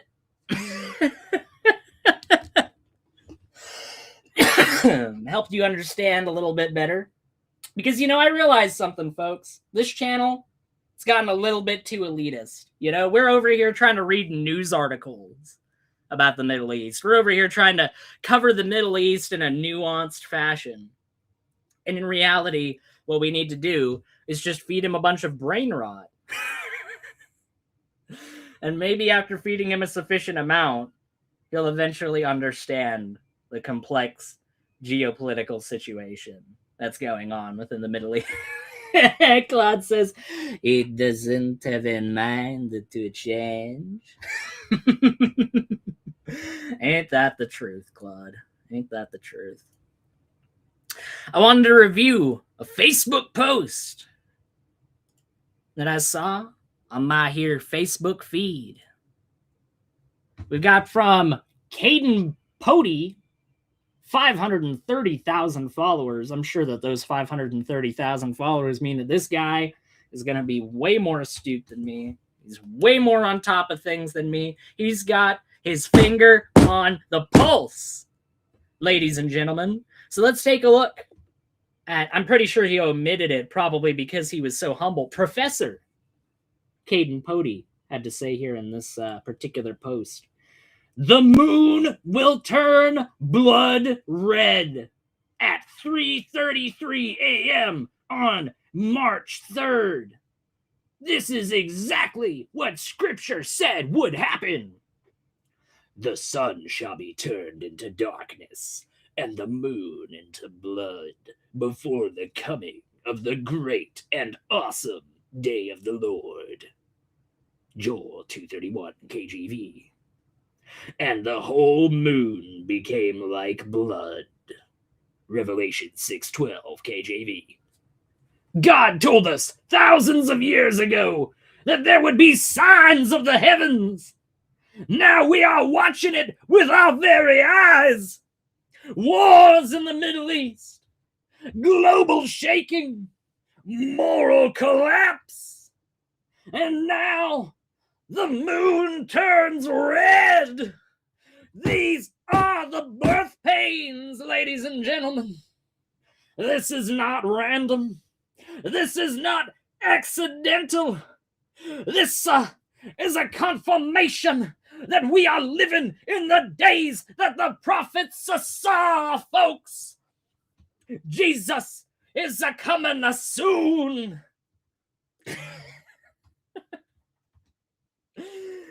I just wanted to let everybody know that it's today, by the way. It's today. It came and went 3:33 a.m. on March 3rd. I don't know about you folks, but last I checked, I couldn't hear Gabriel's trumpet playing. I didn't hear... I didn't hear the trumpet that announced the end of days. I didn't see any rapture. I didn't see any of that stuff at all, quite frankly. So I don't know what happened. What the hell happened? This Facebook page was saying that something was going to happen. Blood Red Moon fulfills 2,500-year-old prophecy. 13,000 people liked it, ladies and gentlemen. 13,000 people read this post and were like, uh-huh, they're right. They're right. Well, you know what? Maybe not. Let's see how many people laugh reacted that post. 152. At least 152 people actually had a fucking brain in their head. So, you know, shout out to Alan Lavelle. Shout out to fucking Anna Rivera. Shout out to fucking Jishan Khan out in this bitch. At least you guys actually had the wherewithal to look at this shit and go, what? At least there was some people out there that actually had the wherewithal, because holy shit, folks. Think about this, right? Everybody else in that group, all of the 13,000 other people that liked that post, were convinced, at least to some degree or another, this is it. It's coming. It's coming in the AM. He said AM? Yeah. But if it was 3:33 a.m. today, March 3rd, that would mean that it has already happened. Because if it was 3:33 a.m. in the future, that would be 3:33 a.m. on March 4th, not March 3rd. So this has already happened, right? This is past tense. So the point that I'm making is that the vast majority of people looked at this post and were like, oh, all right, and are not going to take a single moment to actually contemplate and ponder the fact that, no, in reality, they were dead wrong. They were dead wrong. This post was dead wrong. It got it all. It missed the mark. None of those people are going to go back, though, and go, oh, shit, man, I should critically examine that for a second. And, like, thought about it longer than the 2.5 seconds it took me to click the button. I don't know. I was responding to BS. Oh, I see. I see. I wasn't reading the chat right. My bad, re-examination. My bad. I got it wrong. What a shock. What a shock. But yeah, this is just yet another example of pop Christianity, which is what I call it. Popular Christianity, pop culture Christianity, cafeteria Christianity. Take your pick. I feel like cafeteria Christianity is probably one of the most apt, quite frankly. Because much like a cafeteria, the Christians that liked this post and moved on with their lives without giving it any critical thought are people that legitimately will make their quote-unquote theology basically just consist of picking and choosing a couple of little things that they heard, little blurbs on the internet that they heard from other people, and they make that into the fucking cornerstone of their identity. And when it's undermined and proven wrong, do they take a single moment to actually think about it? No, they just move on to the other empty-headed bobblehead fucking take. They don't give it a moment's worth of fucking thought.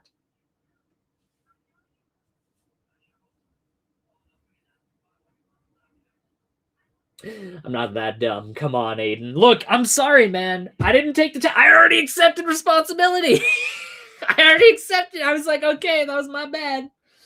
I wasn't reading that right. Come on, don't get on my case too much, all right? Look at the clip. Look, what is this clip on this thumbnail referencing? You're breaking my balls right now, re-examination. You're breaking my balls.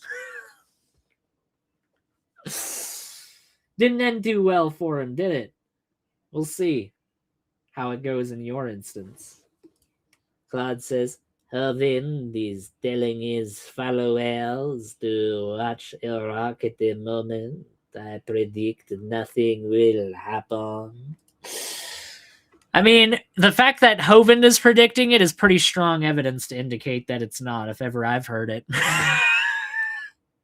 If ever I've heard good, solid evidence. All good, moving on. Oh, trust me, I wasn't taking it serious, re-examination. Trust me. I wasn't sitting out here like, that's an actual slight. I'm pissed off right now. Trust me. Trust me, we're good. We are more than good. Well, I like to think that our senses of humor overlap pretty well under most circumstances. Much like any two people, it doesn't always overlap perfectly, does it? So with that being said, as re-examination just said, let's move on to our next segment. This is the beginning of our Iran segment, ladies and gentlemen. That little bit that I played for Claudio heralded the beginning, but now's the beginning of actually kind of getting a little bit serious about it, folks. Let's take a look. President Trump isn't ruling out sending ground troops into Iran. What is your reaction to that? Yeah, you can't blame him. This is not your Democrat war. This is President Trump's war. And he's not going in to be politically correct. He's going in to protect, first of all, Americans first, and then our allies and the people around the world. Iran has been the city of terrorism as long as I can remember. President Trump isn't ruling out the city of terrorism. Let's double check. Is Iran? I thought it was a country last I checked, but no. Apparently, it's a city. Iran is the city of terrorism. This guy is a fucking political pundit. This guy woke up at the beginning of the day and he put his fucking suit on. He put his little fucking monkey suit on. And he got his fucking hair done by some stylist. He got his tie done for him. And he got himself all dolled up just to come into this newsroom and say, Iran is the city of terrorism.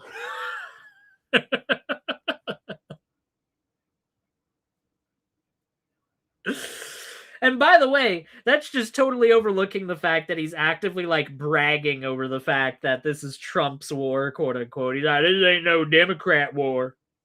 Yeah, this is just some sissy little liberal Democrat war. I don't think so, Jack. It's like, yeah, it's no coincidence that the fucking Republicans are the ones that have sent America into every single major conflict that they've gone into in my fucking lifetime and before my lifetime. Let's see. Bush Sr., we've got the Gulf War. Fucking Bush Jr., Iraq War. Fucking Donald Trump perpetuates all of those fucking wars and is now currently opening up a new war in Iran. Every single fucking Republican president within my lifetime have all been about war. They love it.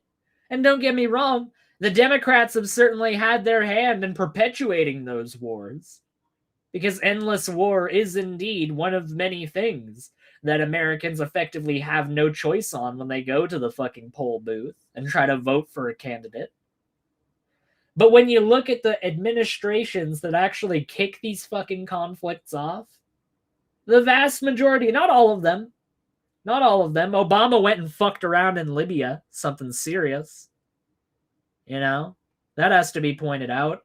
But, well, I mean, only time will tell as far as whether or not Obama's interventionism within Libya was less or more severe than what is going on within the Middle East right now.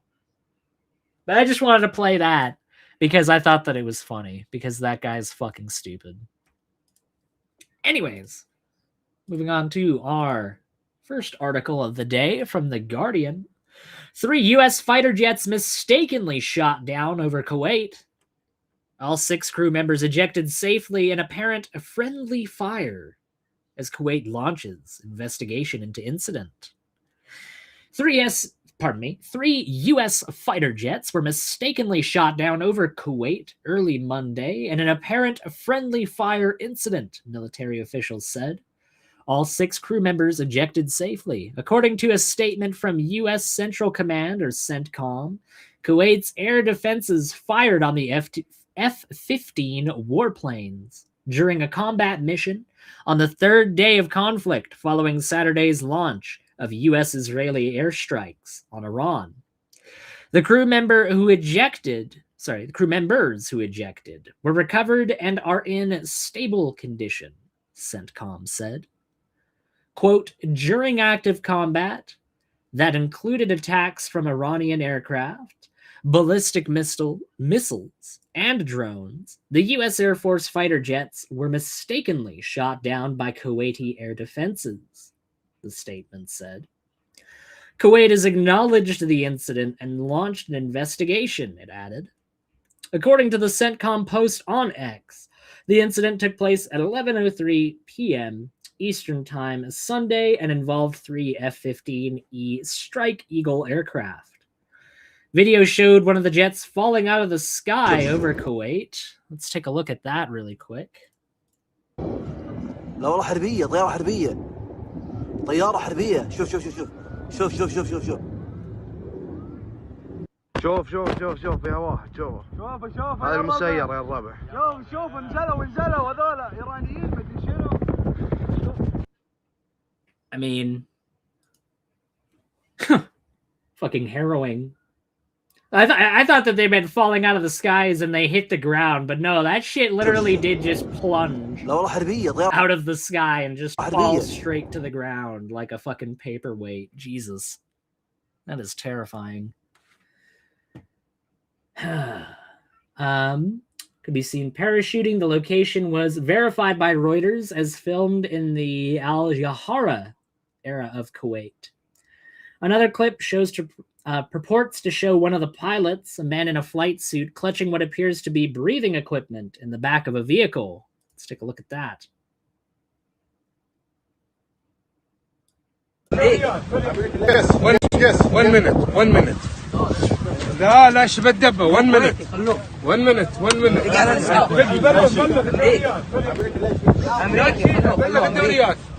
Yes, 1 minute.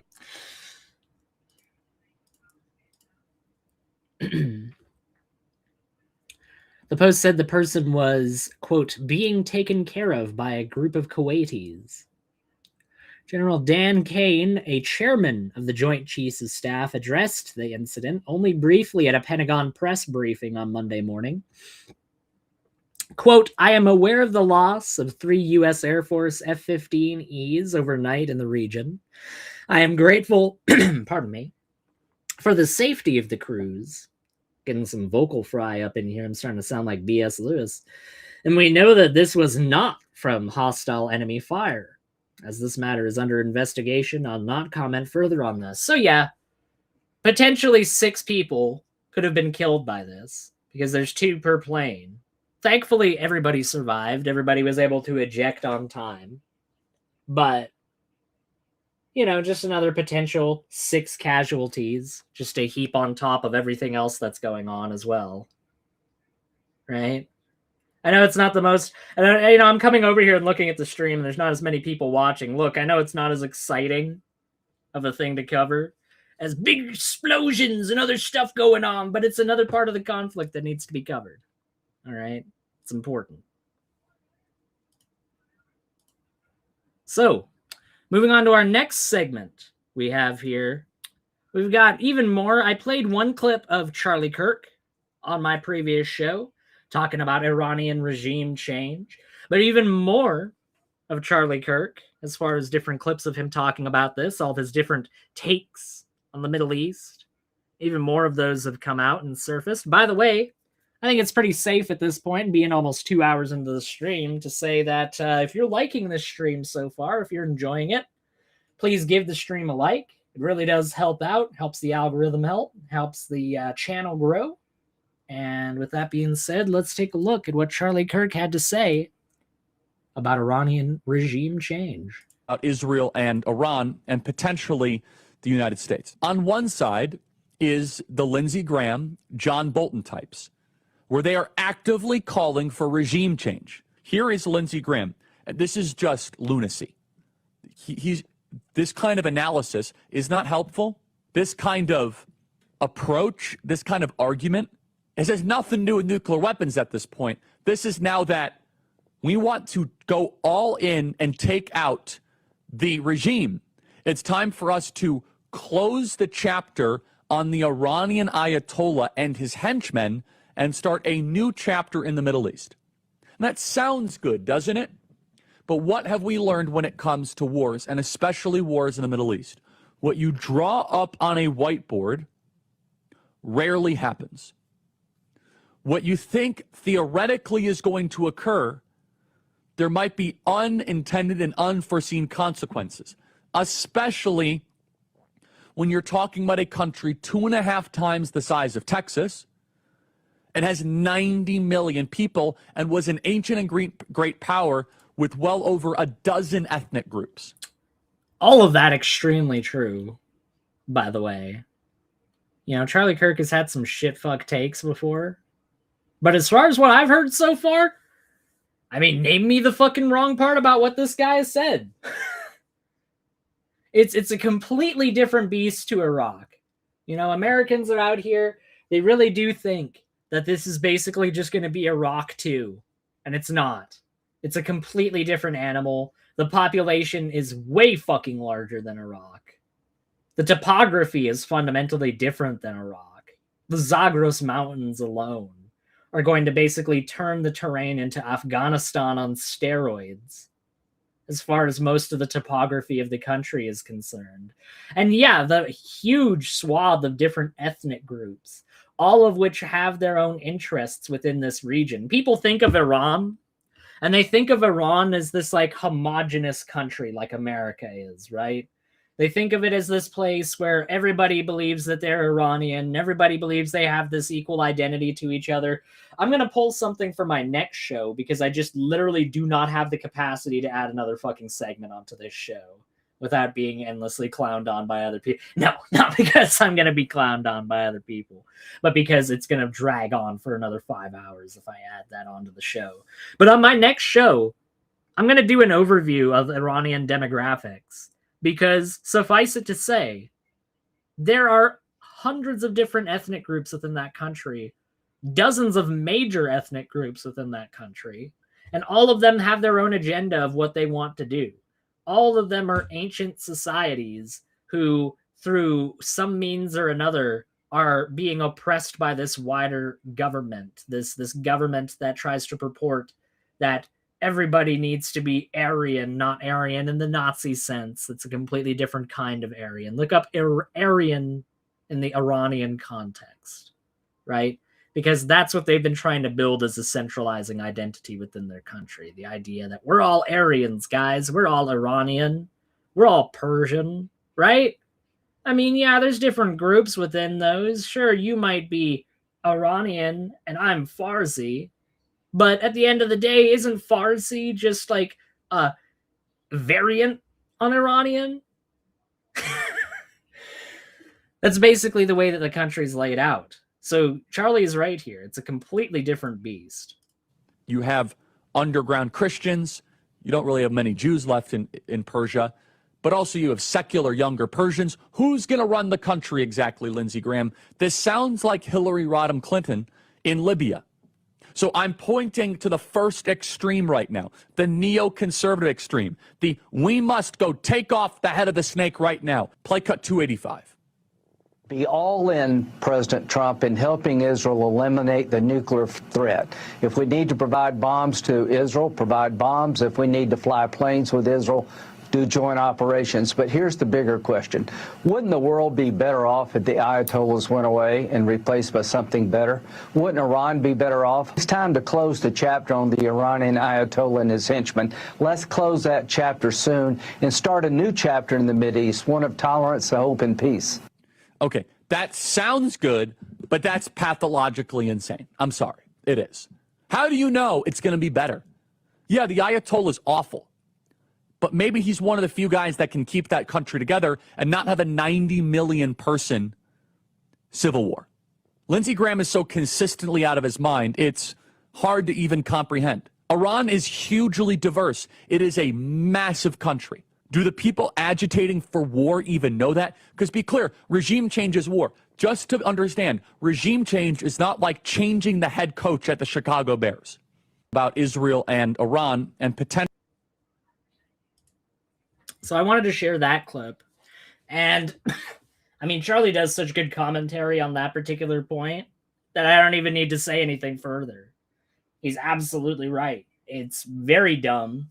And yes, while the Ayatollah is a piece of shit, and you're not going to find me out here simping for the Ayatollah or the government that he represents, the Revolutionary Guard are a giant secret police force that go and brutalize people, much the same way as another American organization has been going around brutalizing people with a political agenda as well. I wonder who I'm talking about there. There might even be a segment devoted to that group of people later on in the show. Anyway... Yeah, it's a horrible government, and it needs to be denounced as horrible. But Charlie's right. If that's the only government that can exist in that region right now that can prevent a giant fucking battle royale that causes untold human misery and suffering, then that at least needs to be considered. Not saying that that needs to be the end-all be-all of the conversation, because it certainly shouldn't be. But it definitely needs to be considered. And it just seems like that aspect of things hasn't even been talked about at all by anyone on the right now whatsoever.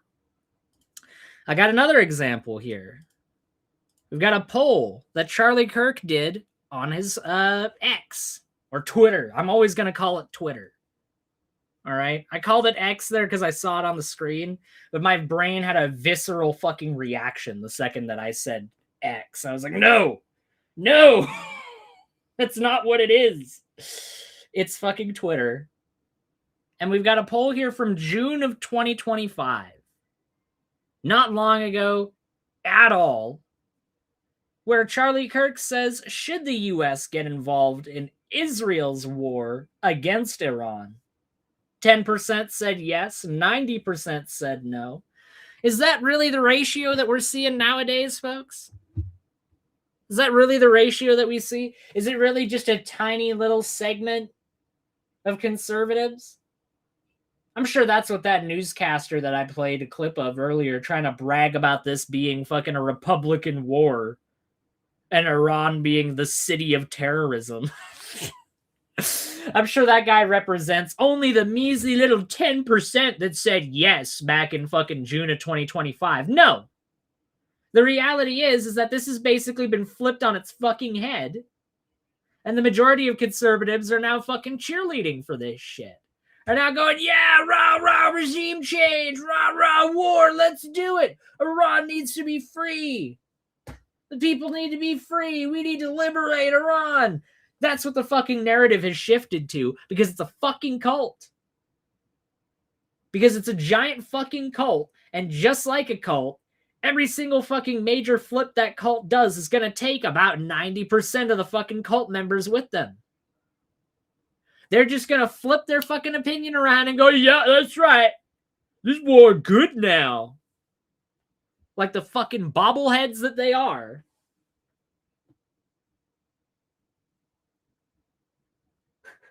I want on now before everybody else. Oh, shit. Oh, shit.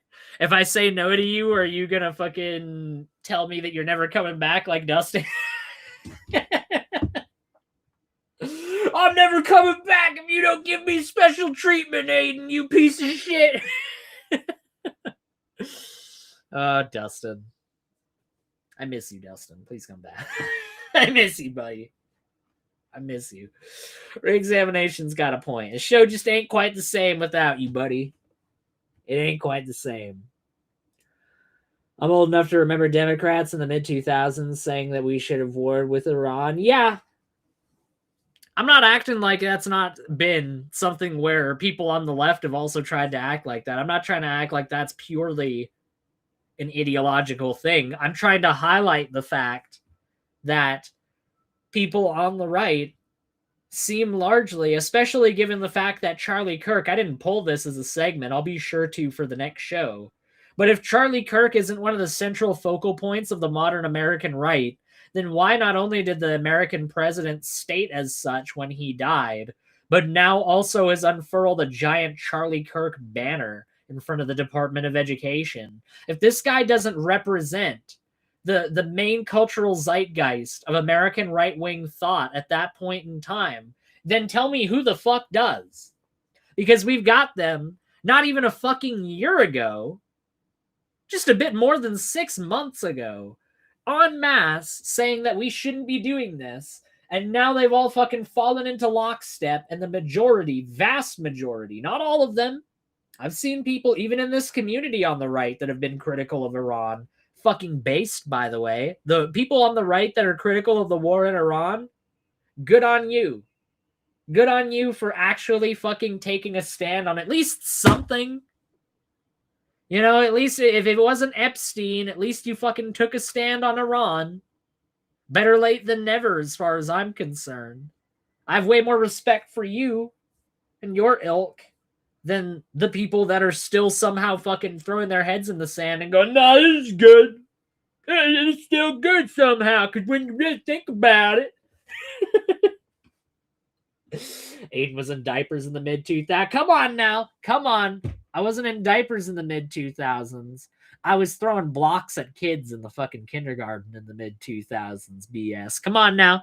Come on.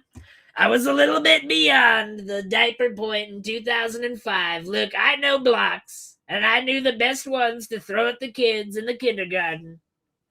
I had many an op back in kindergarten. That's what the kids are saying now. They have ops. Did you hear about that?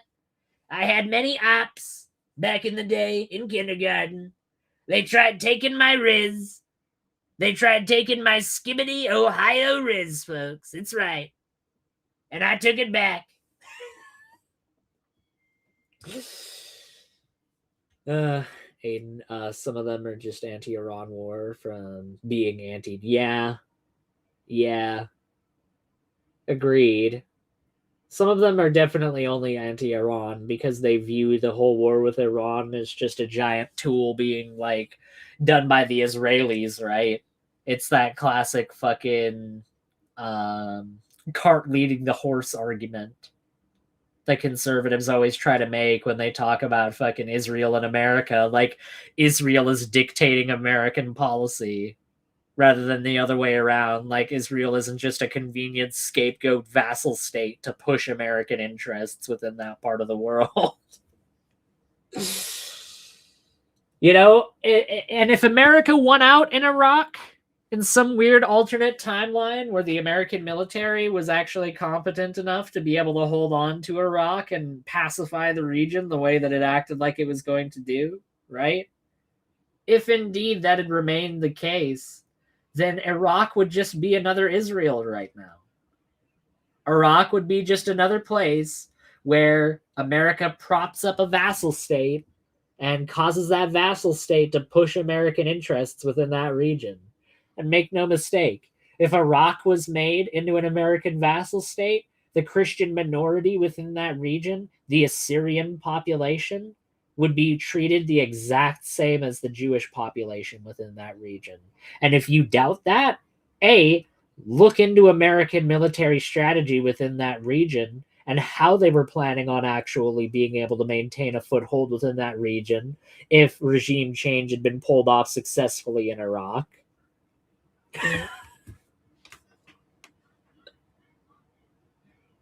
What the hell are you guys talking about over here in the side chat? Oh, you guys are comparing ages over here in the side chat? Neat. God, I really am young compared to you people, aren't I? Jesus. Anyways. If indeed American regime change within Iraq had been pulled off successfully, they would have just used the Christian Assyrian population within that area as the minority and pushed their interests and propagated them as though America was protecting them there, the same way that they do within the Jewish population in Israel. The same is true for Iran.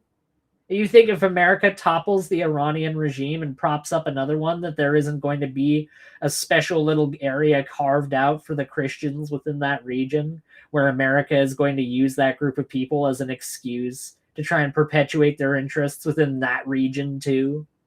It's always been the case. It's always been the case. America always has a scapegoat within every single region of the planet to be able to use. They have the Kurds in Turkey. They have the freaking Serbian minority within Bosnia, and likewise for Serbia. You know, there's always an ethnic group somewhere in the world that has a grievance that can be taken advantage of by a larger power.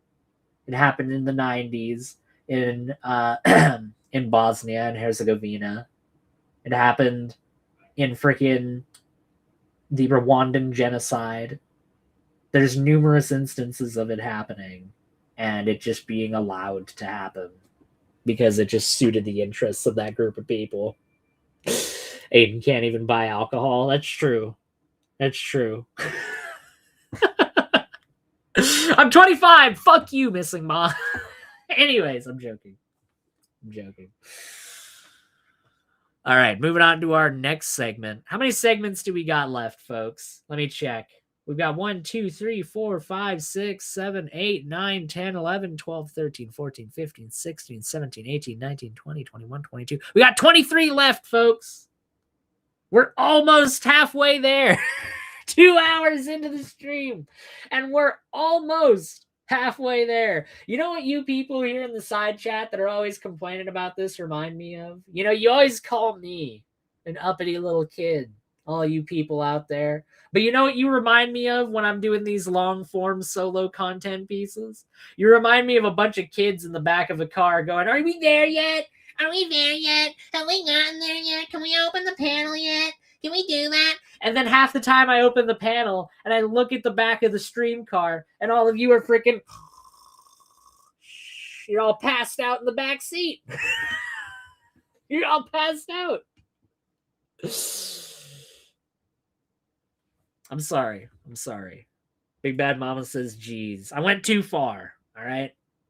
I just reached back there and I just started slapping around. I didn't even look at who I was hitting. I was just like, I just indiscriminately just started swinging. I went too far. I remember something about a millstone around the neck. Where's that from, re-examination? What's that from? Couldn't tell me. I'm just an ignorant atheist that doesn't know nothing about the scripture. At least if you ask a bunch of these Christians. We got here. The White House says that Barron Trump is too tall.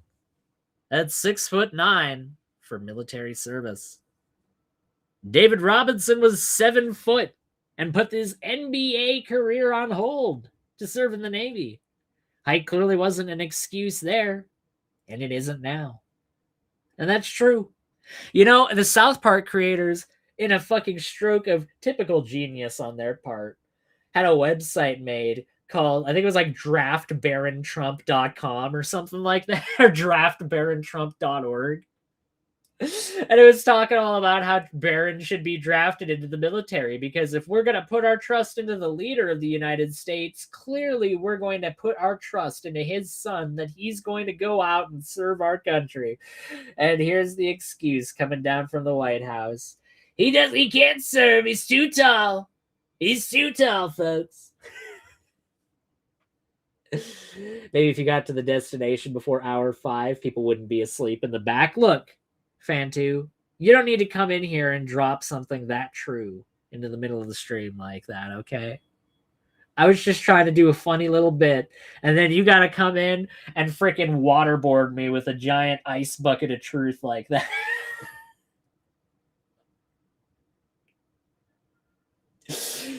Hurt my feelings. No, you didn't hurt my feelings, Phantom. But that is true. That is true. If I kind of sped things up, maybe people wouldn't be asleep in the back of the streetcar at the end of things. My bad, Phantom. My bad. Christian on his way to spitting on the priest.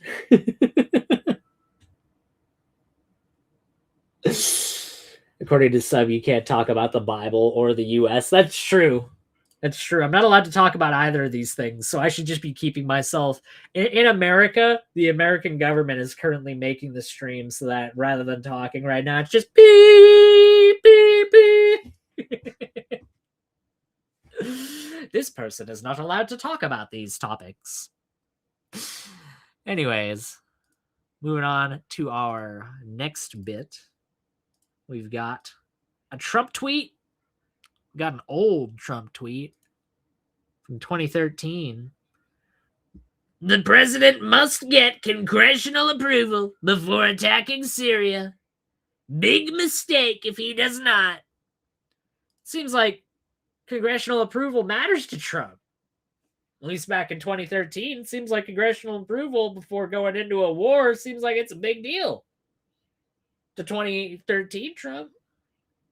I'm sure that... oh, wait, no, he didn't get congressional approval before he did all this shit in Iran. Because, you know, just like all of his other tweets that I showed earlier on my previous show, yet another example that this guy is a fucking giant hypocrite that can't keep a fucking straight position to save his life. I mean, you love to see it, folks. You love to see it. He missed my comment. Classic Aiden. Which one did I miss? Hold on. I'll go alone like the dentist all over again. I think I missed the context at this point. I think I missed the context. I'm sorry, Mod. My bad. My bad. I would hate to be the president. Ugh. I mean, you do get perks of being the most powerful person on the planet, though. So, you know, it's not all bad. It's not all bad. He's never going to fucking find out about this shit fuck commentary that I'm giving right now. You think Donald John Trump is ever going to find out who the hell I am? I don't think so. He doesn't have to worry about this shit. He doesn't have to worry about any of this shit. He could just totally insulate himself from it. Anyways, moving on to our next segment. I'm going to play this, and I'm going to step away for just a quick second, so if it loops once or twice, please don't throw an absolute temper tantrum in the side chat. Much appreciated, much obliged. 4 service members died today, and Donald Trump spent more time talking about his ballroom than he did about the loss of those lives. Review the tape. Spend more time talking about the curtains and his ballroom than into the 4 service members that died because of his operation in his declaration of war without congressional consent. He still has not articulated clear vision of what the end game is, period, full stop. 4 service members died today, and Donald Trump spent more time talking about his ballroom than he did about the loss of those lives. Review the tape. Spend more time talking about the curtains and his ballroom than into the 4 service members that died because of his operation in his declaration of war without congressional consent. He still has not articulated clear vision of what... Wait, declaration of war without No. But he would have gotten congressional consent, though, because he just talked about how that's, like, important when it was Obama. When Obama was president, congressional approval was super important. But you mean to tell me that he did... No. Well, yeah, this is a pretty bold claim that's being made by this gentleman here. So I figured that something like this ought to have an article accompany it. So let's take a look at said accompanying article.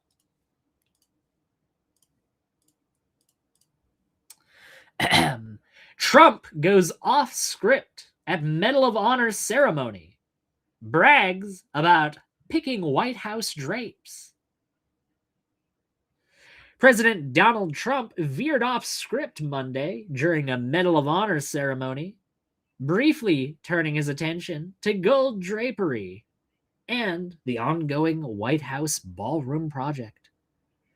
Trump's remarks came during a televised speech in the East Room before he honored 3 U.S. Army veterans with the Medal of Honor, the United States' highest award for military valor in action.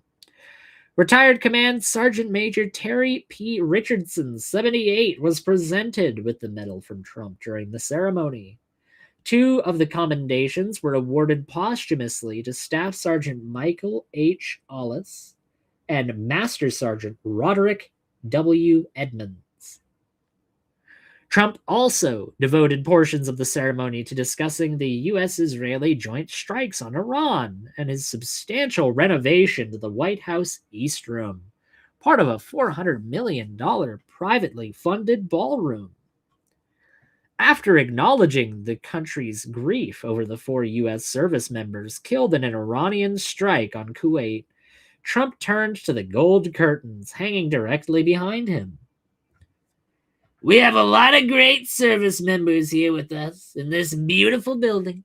Isn't it beautiful? We're adding on to the building, Trump said, pointing to the drapes. See that nice drape? When that comes down, right now, you'll see a very, very deep hole. But in about 1.5 years from now, you're going to see a very, very beautiful building. And there's your entrance to it right there. In fact, it looks so nice. I think I'll save money on the doors because you can't get more beautiful than that, Trump added. I picked those drapes in my first term. I always liked gold, but I think we can save a lot of money. I just saved curtains. Trump then quipped about First Lady Melania Trump's frustrations amid the ongoing construction, which officially began last September. When you hear all about that when you hear all that hammering out there, you know why the First Lady is not thrilled. Exactly, Trump said. To me, that's a beautiful sound. She doesn't like it. I love it. Trump's ballroom digression elicited criticism and mockery from Democratic leaders and critics of his administration. I fucking wonder why. I wonder why this fucking buffoon, taking more time during a Medal of Honor ceremony, by the way, which literally was there to honor the sacrifice of these people, 2 of them posthumous, one of them actively being given it by Trump. And rather than making it about those people, Trump had to make it yet another fucking ostentatious display about his fucking ballroom. What a great guy. What a great president. He really clearly cares about the average everyday guy, the average everyday soldier, let alone, because last I checked, especially, you know, not only according to American propaganda, but in a rare instance, reality aligning with that propaganda, the American soldier is not your average everyday American. It takes some fucking balls and gusto and courage to actively volunteer to go and serve your country, to go and make that fucking sacrifice for your country, whether it be your life or years of your life spent in grueling agony through training and then grueling agony while on tour in order to perpetuate American interests around the world. And this guy, rather than talking about them, has to fucking pontificate about his fucking ballroom. What a great guy. Oh, that's my president right there. I'm sure that's what plenty of people are saying in the face of this shit, right? California Governor Gavin Newsom blamed Trump's reckless, chaotic war with Iran for the deaths of 4 U.S. soldiers and accused the president of expressing improper priorities during his ballroom comments. But our commander-in-chief, don't worry. He's focused on what really matters, himself. Senator Tammy Duckworth posted on X, 4 American service members are dead, and all Trump can talk about is his $400 million golden ballroom. Our troops deserve better. Progressive political commentator and podcast host Jim Stewartson posted on X, Trump taking 5 minutes in a ceremony for slain Americans to gush about his fucking drapes should be the end of this government. Yeah, that among many other things under any other administration besides Trump's would be the end of his government as far as having any fucking credibility with the American people whatsoever. For the vast majority of other administrations, that would be it.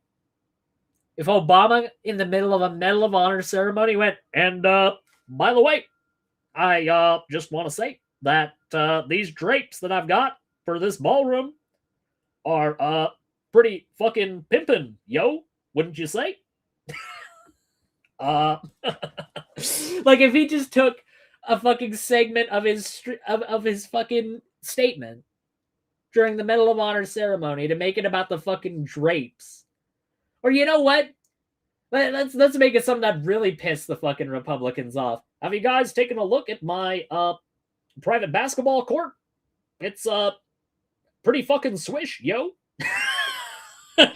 If he said that, I'm pretty sure that'd be the end of the Obama administration within America, right? I'm pretty sure that'd be it. But no. People are so used to this guy acting like a fucking douchebag all the time. Acting like a fucking self-imposed, self-important fucking narcissist. Everywhere that he goes, it's just expected at this point. So no, people just kind of shrug their shoulders and go, oh yeah, that's Trump. Because he's built this reputation over such a long period of time. People's expectations for this fucking buffoon are so low. And this is where it's at. I wanted to show this as a hopeful example. Just to go to show that, you know, maybe the politicians out there, maybe the corporate billionaire elites, people running Lockheed Martin, the people running Boeing, people running all these companies that are profiteering off of these conflicts, they're not the sole representatives of humanity, and they don't get to monopolize what people think the human race is when it comes to conflicts like this, because conflicts like this, while breeding inhumanity and terror and horrors beyond the typical imagining, they also breed moments of real beauty and real humanism. And I just wanted to show one of those. Bakalım. Gel. Gel tosunum gel. Hay maşallah sana gel. Al bakalım. Tut. Getir. Öbür elini de getir. Al onu da. Bunu da al. Aferin sana. Ver şunu bana. Bunu da al. Bunu da al. Tamam hadi bay bay yap. Bana bak. Şşt. Şşt lan. Görüşürüz. El salla bakayım. Aferin sana. Aferin sana. Yap böyle. Böyle yap. Yap. Yap. Böyle. Hadi.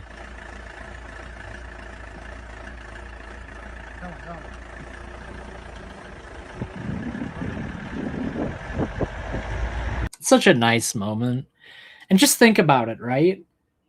Think about the fact that we live in a world where while there are billionaires that actively seek to cause death and destruction to children like that, there's a child who is so poor and destitute that he lives in a place like that.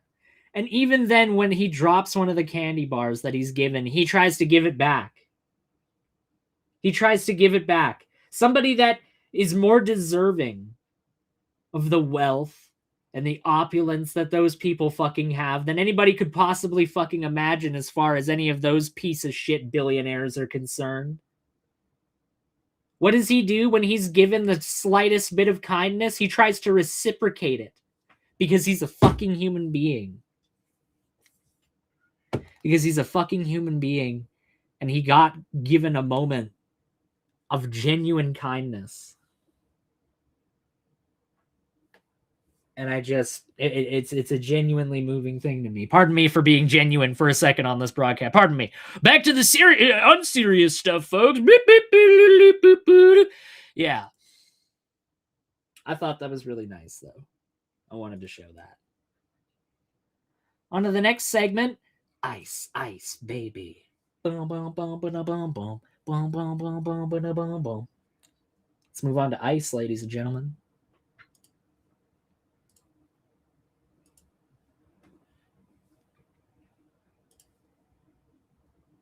I am a 20-year-old U.S. citizen. My family is Somali, and when I was 6 or 7 years old, my family arrived in the United States as refugees from Ethiopia. 8 months after arriving in the United States, we moved to Minnesota. I became a naturalized citizen in 2019, along with my parents and my siblings. But my citizenship did not protect me from being physically detained and hurt by ICE agents. A man wearing a ski mask and a police-style vest entered the vehicle and quickly walked towards me. The man did not say stop or identify himself. I turned to walk away, hoping he would leave me alone. The man quickened his pace, grabbed me forcefully, and pushed me into a restaurant and asked, "Why are you running from me?" I was not running. I was just walking away because I did not want to talk to him. I knew that ICE agents had been targeting people that looked like me.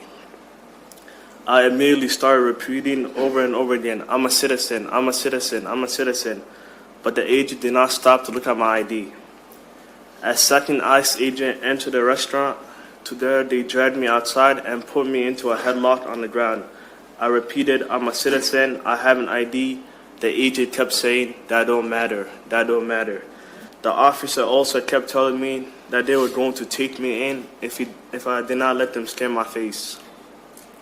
One of the officers pulled out his phone and threatened to push a button and call for transfer. At that point, there were 3 ICE agents with me in the car. My back hurt from when I was put in a headlock on the ground, and the handcuffs were extremely tight on my wrist. Each time I asked the agent, "Can you please loosen the handcuffs?" he would squeeze my hands. After about half an hour, the ICE agent drove me to their office near Fort Snelling. When we arrived, they forced me to take the face scan. When we got into a building, the agents took the handcuffs off me and put shackles on my ankles before searching me. I asked for water. They said no. Then an employee told me I was being deported. I again insisted that I was a citizen and that I could show proof of it on my phone. I showed a picture of my passport card to a woman at the ICE office. She took a picture of my passport card and then searched for my name in the criminal database. Eventually, she said, "Kick him out."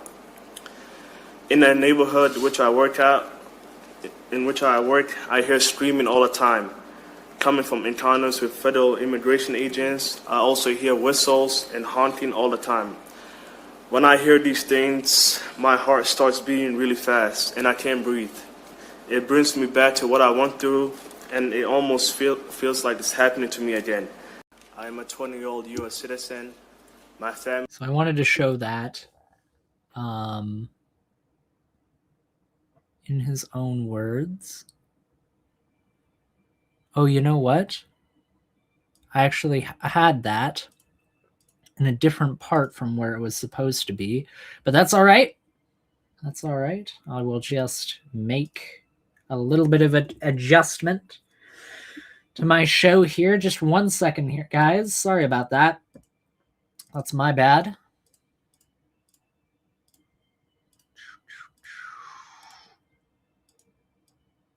Oh, nope. There we go. You think you got everything prepared, and then next thing you know, turns out that you didn't have it prepared at all. Moving on to the next one. Which, by the way, I just want to say, this case is just one of so many that I've already covered on this show, right? One of so many people. And I think that in spite of the fact that there have been so many people that have been covered like this, that doesn't make anything of this gentleman's story any less important, right? Mubashir's story, although not making as many headlines as somebody like Renee Good or Alex Preddy, is somebody that nevertheless still deserves justice for what was done to him. Still deserves justice for the horrible treatment that was wrought to him by these agents, quote unquote. And with that being said, let's play our next segment. Does anybody believe this illegal story for 1 second? I know, BS. I know. A little bit, I don't know. I think it might be a little bit too Democrat for my persuasion.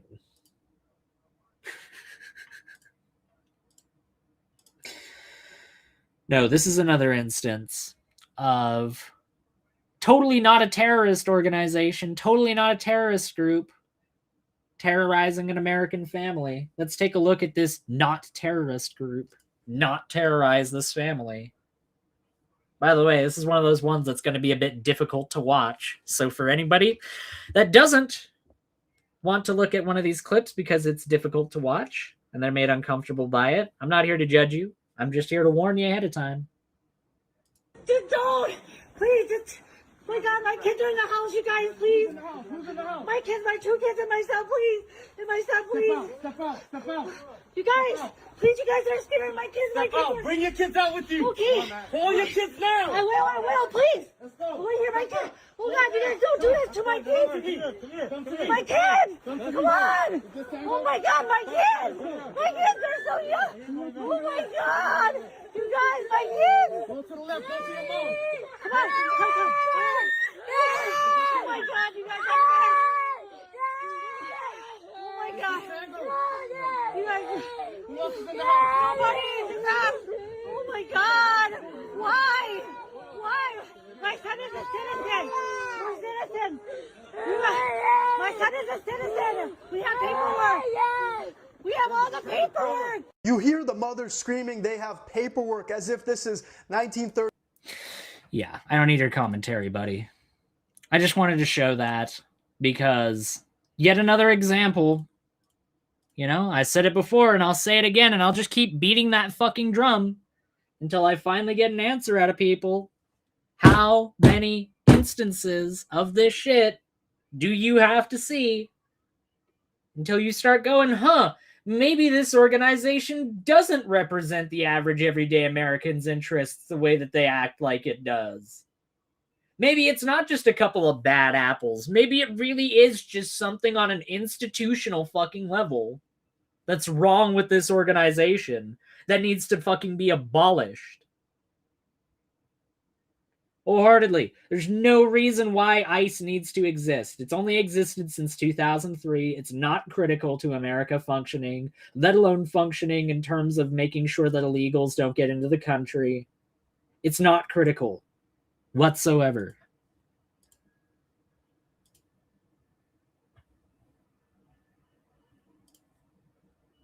They're apprehending vicious, many of them murderers. Boy, these are rough characters. These are all criminal, illegal aliens, that murderers and drug dealers, and a lot of bad people.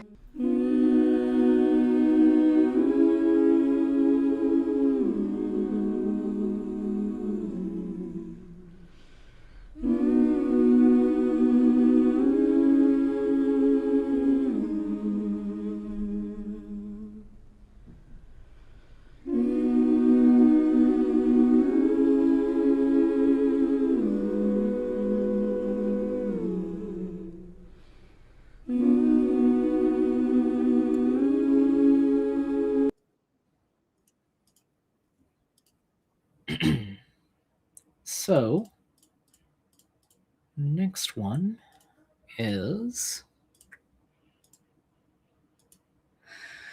good old Kristi Noem. Good old Kristi Noem, just perjuring herself casually. Just a little bit of casual perjury among friends. Let's check it out. United States military veterans have you deported? Sir, we have not deported U.S. citizens or military veterans. Sejun Park. He is a United States Army combat veteran who was shot twice while serving our country in Panama in 1989. He has sacrificed more for this country than most people ever have. Earlier this year, you deported him to Korea, a country he hasn't lived in since he was 7 years old. How many United States military veterans have you deported? Oh yeah, just a little bit of casual perjury on Kristi Noem's part. Maybe putting the fucking dumb bubblehead bitch in charge of, you know, fucking DHS wasn't the best idea. I don't know. Maybe, just maybe, putting the woman that doesn't know what the hell she's talking about in charge of things and acting like she's supposed to be the authority about all this wasn't the smartest idea. BS says, I don't appreciate Aiden trying to emotionally manipulate me when the Dow's over 50,000. You know what? That's true. That's true. Is it back over 50,000? Is the Dow over 50,000? We're not allowed to talk about this anymore? Hold on. Let me look this up. This is some live reporting from the Aiden Linden broadcast. I don't even have to look into it to know that it's not over 50,000. So I'm still allowed to talk about this. Ooh, ooh, ooh, ooh. Yeah, still allowed to talk about all this shit, last I checked. Anyways, I see you, Kristi Noem, and I raise you, James Comey, from not wittingly spying on the Trump campaign.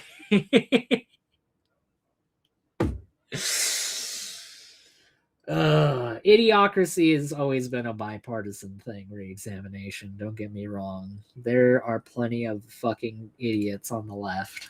There are no shortage whatsoever. Oh, crap. No fair. Fact-checking. I know. I pulled a big bad mama on you. And I was like, hold on. Let me look into that claim really quick. Boop, boop, boop, boop, boop, boop, boop, boop. Anyways, let's take a look at this. This is actually a tweet by the Department of Homeland Security, and it says, stop fear-mongering. ICE does not arrest or deport U.S. citizens. If a U.S. citizen is arrested, it is because they have obstructed or assaulted law enforcement. ICE does not arrest or deport U.S. citizens.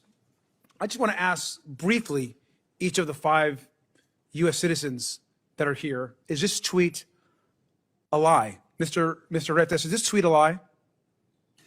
100% it's a lie. Ms. Figueroa, do you agree? Is this tweet a lie? That's a damn lie, and they know it. Mr. Chavarria, is this tweet a truth or a lie? It's a lie. Mr. Ramirez, is this tweet true or a lie? It's a lie. Ms. Velez? She tries to say there that it's a lie, but B.S. Lewis cut her mic.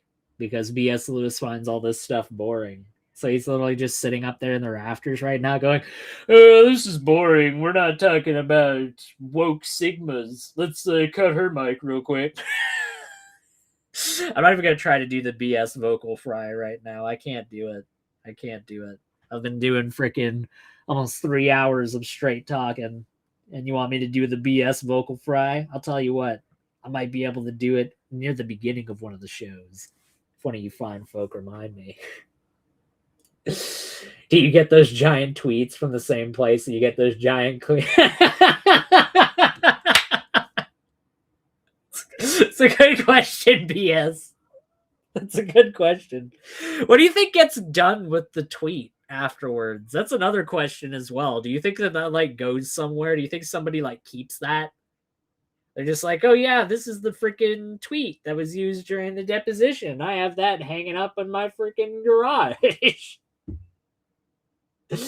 You have to gargle gravel. I think so, yeah. And I can't do that quite yet. I still got at least 8 more hours worth of segments to go through before I open the panel. Come on now. Thank you. Now, every U.S. citizen here agree that this tweet by Homeland Security is a lie. And Secretary Noem should be ashamed. She should resign. She should not be running any agency of the United States of America. This is actually a tweet by the Department of Homeland Security. Yeah, somebody please get to the bottom of what happens to these. I want to know. I really do. So here was another part of Mobashir's story. I had another clip of his. I was going to play the back-to-back, but like I said, segments got all jumbled through unfortunate circumstances. So let's take a look at the second Mobashir clip that I have here. Good afternoon, everybody. My name is Mobashir, and I never expected to be standing in front of all these cameras and microphones. But what happened to me cannot stay quiet. What happened to me was unjust, uncalled for. I was simply on my lunch break. I literally went downstairs to my building. I wasn't even outside for mere seconds before I seen a masked person running at me full speed. He tackled me, pushed me inside the restaurant, like as you can see in the video. I told him I'm a U.S. citizen, what is going on? He didn't seem to care. He dragged me outside through the snow while I was handcuffed, restrained, helpless, and he pushed me to the ground, and he put me in a chokehold. That was very uncalled for. I thought that really hurt. And after that, they put me inside the vehicle. And they asked me, we have to verify if you're a U.S. citizen, because I believe you're an illegal citizen because you ran for me. But as you can see in the videos that will be released, I'm simply just standing still.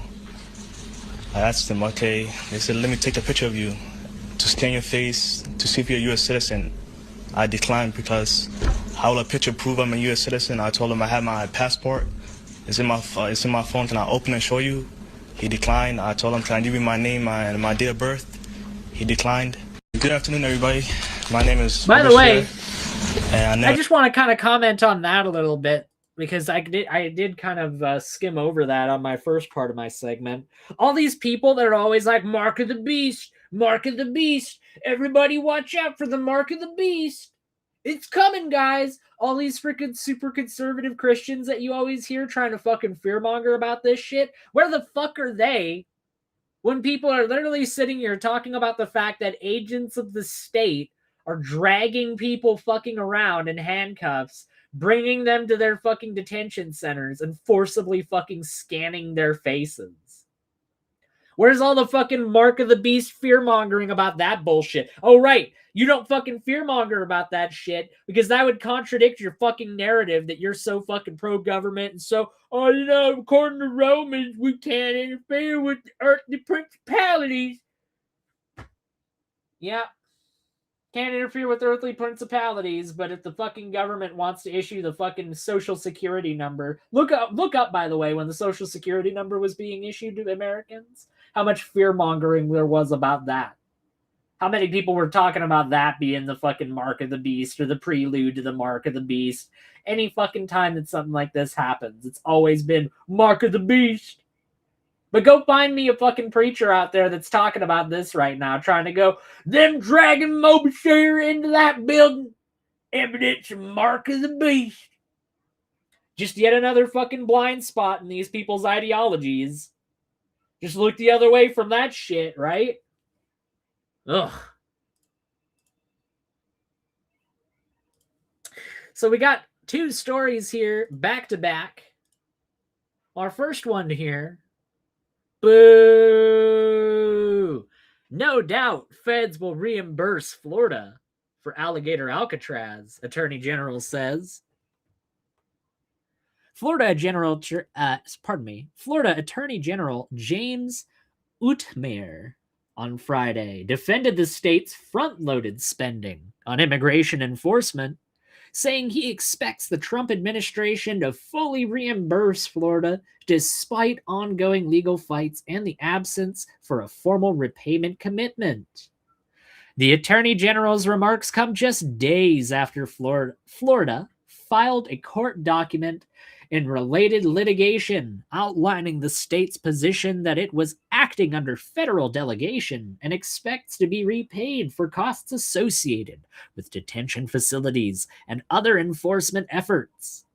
The filing underscored that reimbursement remains unresolved as the case moves through the courts. Speaking at a press conference in Titusville, focused on an illegal gambling crackdown, Utmeier and Brevard County Sheriff Wayne Ivey pivoted to address questions about whether Washington will ultimately repay Florida for those expenses. The Attorney General said that he has, quote, no reason to believe that Washington will fail to cover the costs, even as the dispute continues to bounce between trial and appellate courts. He argued that Florida stepped in while Congress and federal agencies worked through funding and policy disputes, describing immigration enforcement as a core federal responsibility. He has previously pointed to federal involvement in the launch of the state's detention operations as evidence that Florida was acting with Washington's blessing. The state's footing of the bill in the long term won't go down as the feds take leadership in an area that is a federal responsibility, Utmeier said on Friday. But we were happy to help. The comments came as critics questioned whether Florida taxpayers could be left covering millions in immigration-related costs if reimbursement is delayed or denied. While state leaders say Florida can temporarily absorb the expense, no public document guarantees when or how much federal money will flow back to the state.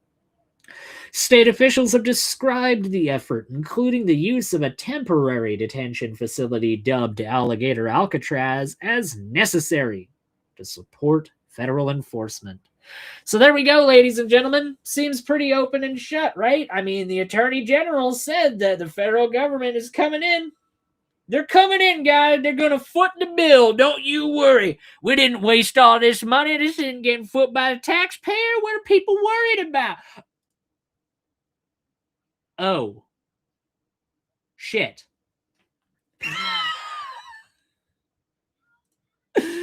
Shit. Feds block millions for Alligator Alcatraz deportation depot over pending environmental review. Uh-oh. Looks like you guys are footing the bill, dumb fucks. You know who we're going to trust to make sure that we foot the bill? A long-time con man. That's who we're going to trust. That guy, he's going to represent our interests. What done just the way we want him to. Oh, Dargesh is here. Hey, Dargesh. Good to see you. Always a welcome face around these streams. I wonder if Dustin is going to come here and rage again. Seeing him on the Making Hell Nervous channel was insane. He's super petty. Yeah, I mean, for anybody that wasn't aware, I went on Making Hell Nervous and I had a conversation with Dustin where I tried to gauge people's opinions about Iran. And I chuckled at what he said and he got so triggered that he threw me out. He got super triggered. And that was funny.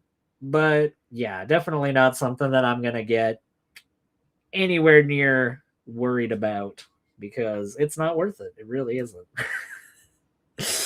In any case, good to see you, Dargesh. Let's read some of this story.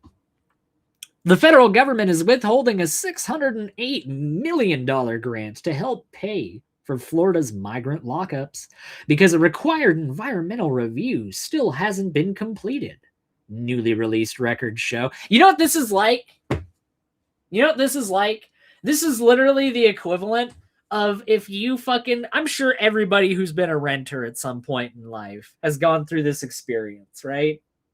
You're about to leave the place that you were renting in before, and you want to get your damage deposit back because usually your damage deposit, that's fucking 1 month's worth of rent right there. That ain't no fucking peanuts. It's a good chunk of change. And what do you do in order to try to get your damage deposit back? You freaking scrub high, you scrub low, you change all the light bulbs, you make sure everything is done, and then the landlord... You know, you tell them, hey, come take the property from me. Everything's good to go. And what does the landlord do? They send you like 1 or 2 grainy photos of like behind the refrigerator and underneath the oven and like between the floorboards. And like there's like some dirt and some mess behind there. And they're like, yeah, unfortunately, due to the property being in a horrible state, we're not going to be able to fulfill your damage deposit. That's literally what's happening, except on a state fucking level. You guys got fucking conned by the federal government. Everybody out there that says they don't care about politics, well, on the state level, you guys are getting fucking shit canned and taken advantage of. I think it's probably in your best interest to care.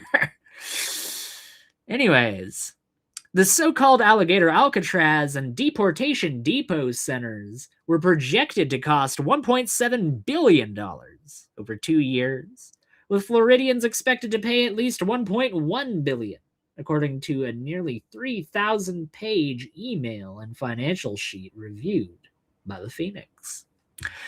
And costs could climb even higher if the Federal Environmental Review continues to delay reimbursement. On 4 separate occasions last year, the Federal Emergency Management Agency told state officials that it wouldn't release the full $608.4 million grant award until an Environmental and Historic Preservation EHP review is finalized. FEMA even formally denied a state funding request in December, citing the unfinished review. State officials say the review, which is being conducted by the feds, is in progress. FEMA couldn't be reached for comment because of the partial federal government shutdown. Wah, wah, wah, wah, wah. Completing the EHP study is part of the reimbursement process, and we continue to work with our federal partners to be compliant and complete all requirements to expedite the process. Stephanie Hartman, Communications Director for the Florida Division of Emergency Management, or DEM, told the Phoenix. She didn't know when that would happen. These new revelations are key to a pending lawsuit brought by environmental groups in which the state claimed that federal environmental restrictions don't apply to the detention centers because they don't use federal dollars or oversight. But wait, they don't use federal dollars but in the previous article, it said that they did, though. Didn't the Attorney General say that it was the federal responsibility? I thought they were just talking about how that was the feds and how Florida, yeah, they just stepped in to help, but now I'm finding out, uh-oh, that's not the case at all. Way to get shit canned, guys. Way to get conned out of your own fucking policies by your own shitty government. I mean, like, that's what happens, though, like I said, when you trust a con man. I got one little nugget left from the Iran segment that I still haven't covered quite yet. I'm going to have to get through that before we move on to our second to last segment of the show. So prediction market trader Mega My Man made $553,000 on death of Iran's supreme leader. An account trading under the username Mega My Man made more than $553,000 placing bets on the prediction market Polymarket that Iran's supreme leader Ayatollah Ali Khamenei would be out of power just before an Israeli strike killed him on Saturday. Wow! Way to go, Mega My Man. That was, that must have been some spot on tea leaves that you had beforehand. Yeah, are you a tarot guy, Mega My Man? Surely that's how he found out ahead of time. It was tarot, right? He read the cards and they were like, oh yes, I have now been informed of what is about. No, it's corruption. It's corruption. It's overt corruption. And this guy literally pocketed over $500,000 from that overt corruption. The trades drew scrutiny from members of Congress and critics of prediction markets who say the platform invites people with access to classified information to profit on lethal military operations. On Polymarket alone, $500 million was traded over when exactly U.S. forces would drop bombs on Iran. Quote, it's insane. This is legal. You're fucking telling me, Chris Murphy. People around Trump are profiting off of war and death, he said, adding that he plans to introduce legislation ASAP to outlaw this kind of activity. I'm sure the legislation will be introduced and the legislation will subsequently be shot the fuck down. Shut the fuck down. And when it does get shot down, the only place you're going to be able to find out about it is a fucking obscure little article like this one that I had to fucking pull. Because this shit not being talked about by a lot of people. You think loads of people are reading this fucking NPR shit? I don't fucking think so. As if anything, I'm surprised that NPR was even allowed to cover this shit, given the fucking fact that the FCC chairman is so overtly in Trump's pocket. I've got a little fucking clip of that coming up in just a little bit here. The White House denied anyone in Trump's orbit was behind the lucrative trade. Yeah, all I have to say about this is if you look into Polymarket, literally one of Trump's kids, I think it's Barron. It could be Trump Jr., but I'm pretty sure it's Barron. Literally own a share of this company. So he's directly fucking profiting from all the trades that are going on regarding all of this shit. He's directly profiting off of all of the speculation. And I'm sure that the fact that he's one of the chairmen on the fucking board for Polymarket has nothing to do with the fact that Mega My Man just happened to fucking make the prediction that, oh, they're going to kill the Ayatollah today. Holy shit, it turned out to actually happen. Wow! Like, fucking what an overt grift. Absolutely overt grift. It's happening right in front of our eyes. I don't know. I wish more people were capable of seeing it. I really do. Aiden, he's the Nancy Pelosi of war. Yeah. He is the Nancy Pelosi of war. That's true. If you follow Nancy Pelosi's trades, by the way, you'll be a wealthy individual. If you follow all of her trades and trade exactly the same way that she does, you will be one wealthy individual indeed.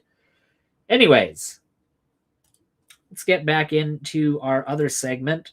So, I don't imagine that this is going to be the most popular segment because it's not something that's a big, giant talking point right now that a lot of people are talking about anyway. But who cares? I've had a lot of people pushing back on the idea that, oh, the Trump government isn't racist. There's no systemic racism going on within the Trump administration. That's ridiculous. That's super hyperbolic. I don't know what you're talking about. So let's take a look at exactly what I'm fucking talking about.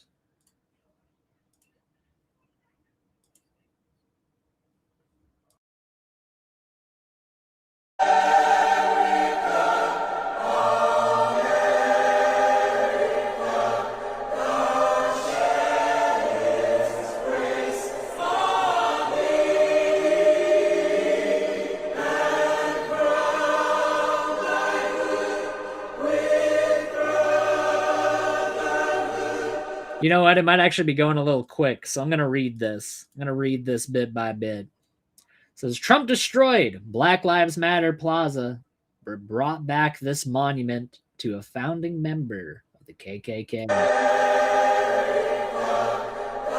This is a memorial to Albert Pike. Pike. Christian. This your buddy? This your ancestor right here, Christian? Knew it. I knew it the whole time. Who joined the Confederacy as a general in 1861.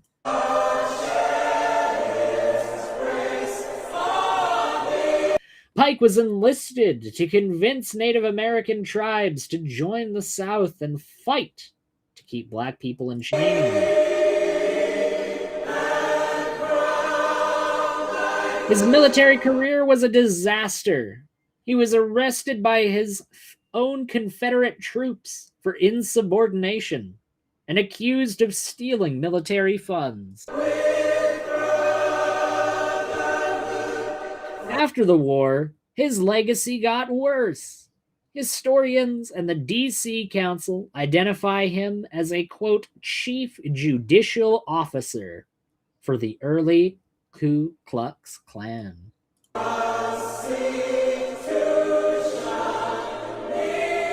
Pike also wrote that, quote, the white race, and that race alone, shall govern this country, fueling the fire of post-war white supremacy. Despite this, a bronze monument was erected in D.C. in 1901. For 120 years, it stood as the city's only outdoor Confederate general statue.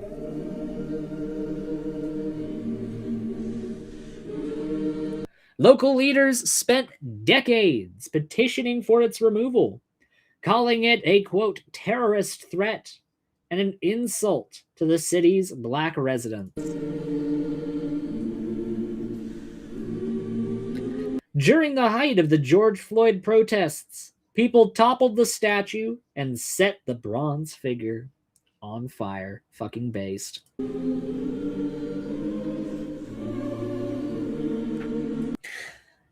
But in 2025, a new executive order titled Restoring Truth and Sanity demanded the statue be repaired and returned to its pedestal.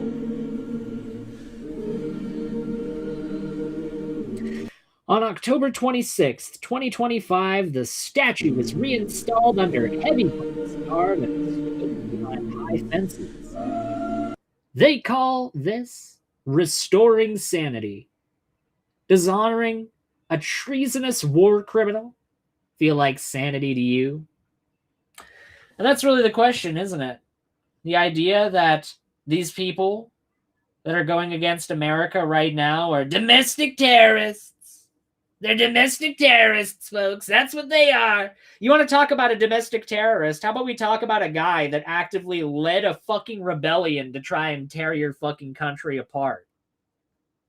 A guy that literally actively tried to oversee the destruction of America as a unified fucking entity.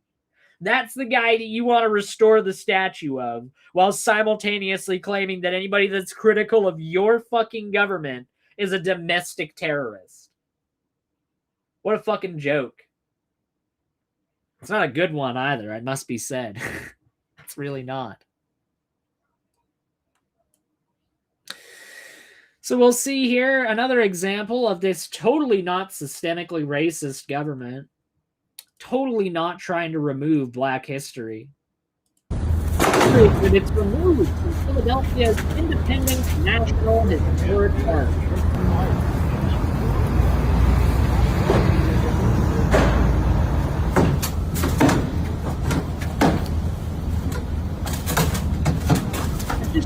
wonder, you know? There's this regime, right? There was this regime in history that was really famous for going and desecrating historical monuments, right? It was really famous for going and removing exhibits in museums that kind of showcase past atrocities that were done while that nation existed in another capacity, you know? I think it's like Schnozzy Bourbony or something like that. Yeah, Schnozzy Bourbony was its name, I'm pretty sure. Yeah, they were really famous for doing stuff like this because when the narrative came out that, the First World War didn't end because of the international shoe, which is what I'm going to say in order to not get my fucking stream taken down. But it wasn't due to the international shoe that Germany surrendered during the end of the First World War. It was actually because Germany fucking lost the war and was surrounded on multiple fronts and didn't have a choice but to fucking give in because it was untenable to keep the war going. It's almost like narratives like that really undermine what that regime was trying to portray, right? They could have at least updated it and given him a Mega Man arm cannon. Yeah, I agree. We need less statues of Democrats in this country. Yeah, never mind that, by the way. Never mind the fact that according to the fucking right, the party switch never happened. If the party switch never happened, what are they doing? Fucking putting Democrat statues back up all around up in public. What's that all about? Thank you for pointing that out, Reexamination. I know you were just joking around. But that was actually unintentionally. Well, maybe intentionally. Who knows? You're pretty avant-garde with how you present things. It was a good point. It was a good point to bring up. These horrible, evil Democrat. But yeah, I wanted to show their removal.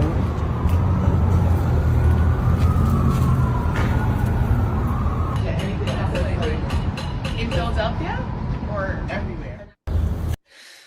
And I wanted to show an accompanying article that goes with that. Federal judge orders Trump administration to restore slavery exhibit by Friday. Interior Secretary Doug Burgum has ordered national parks to eliminate material that emphasizes the negative aspects of U.S. history. Yeah, guys, let's remove the stuff that's critical of our country. Why would we remove the stuff that's critical of our country? Well, you know, America's great and it's wonderful. And quite frankly, we don't really want to focus on or pay tribute to the horrible things that had happened to those people under the tenure of slavery in the antebellum South. We just kind of want to forget that that ever happened in the first place. A federal judge has given the Trump administration until Friday to reinstate a slavery exhibit torn down from a Philadelphia national park as part of the administration's effort to elevate uplifting narratives of U.S. history. Following her blistering rebuke of the National Park Service for censoring historic content earlier this week, Senior Judge Cynthia Roof of the U.S. District Court for the Eastern District of Pennsylvania on Wednesday said the exhibits at Independence National Historic Park must be put back by the end of the week. And, you know, I'm sure there's a bunch of people out there right now going, oh, wow, another liberal lefty judge trying to impede the Trump administration. Nope. Nope, actually not a liberal lefty judge at all. This is literally, if you look up Cynthia Roof, Bush appointee judge. So the idea that it's only these frothing at the mouth liberal lefties that are trying to go after the good, honest Trump administration, it's a bunch of bullshit. What a fucking shock. A narrative propagated by the fucking Trumpers turned out to be a load of bullshit. Must be one of those days that ends in Y. Roof agreed with the city of Philadelphia, which had filed the lawsuit, that the exhibits should be restored pending her final ruling. The Trump administration appealed the reinstatement Wednesday, arguing the federal government would face significant and irreparable harm if the exhibit were reinstated, because that would infringe on the federal government's authority to oversee the Park Service. Oh, I see. I see. It's wrong when you overreach in order to restore the thing that you tried to remove because it was inconvenient to your narrative. But when you did that with the hopes that nobody would really pay attention, then all of a sudden it's perfectly fine. No, you know what the irreparable fucking harm is that's being talked about here? The irreparable harm is the credibility of the United States government as an institution that's even slightly fucking critical of its own actions when it goes around actively trying to undermine parts of its history. Right? Anyways, that authority does not contemplate the city's involvement as a backseat driver holding veto power. And this intrusion qualifies as irreparable harm, the government wrote in its court filing.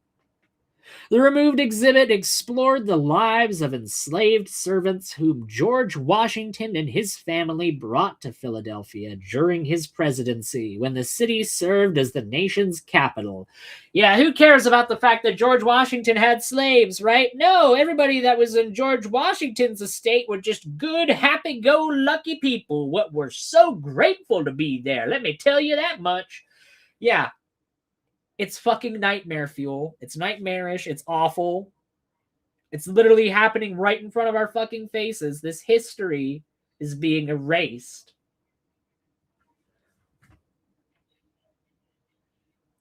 Pardon me. Panels noted that Washington purposely avoided Pennsylvania's abolition law, which granted eventual freedom to enslaved people living in the state, by rotating his slaves out of the state. It also told the story of a 22-year-old woman who escaped to freedom from the household. The National Park Service removed the slavery exhibits last month, pursuant to a May order from Interior Secretary Doug Burgum. Oh, wait. I'm sure the Interior Secretary isn't beholden to the national government, though, right? Because what were they saying up here? That authority, it's not within the national government's authority to oversee the Park Service. So I'm sure that the frickin' Interior Secretary definitely doesn't work for the federal government. I'm sure there's a clear separation between those interests there, right? Right? No? Oh, okay, never mind. So yeah, guys, there's no institutional racism. There's none of that whatsoever. The Trump administration loves people of color. That's why they're trying to actively remove exhibits that talk about their history.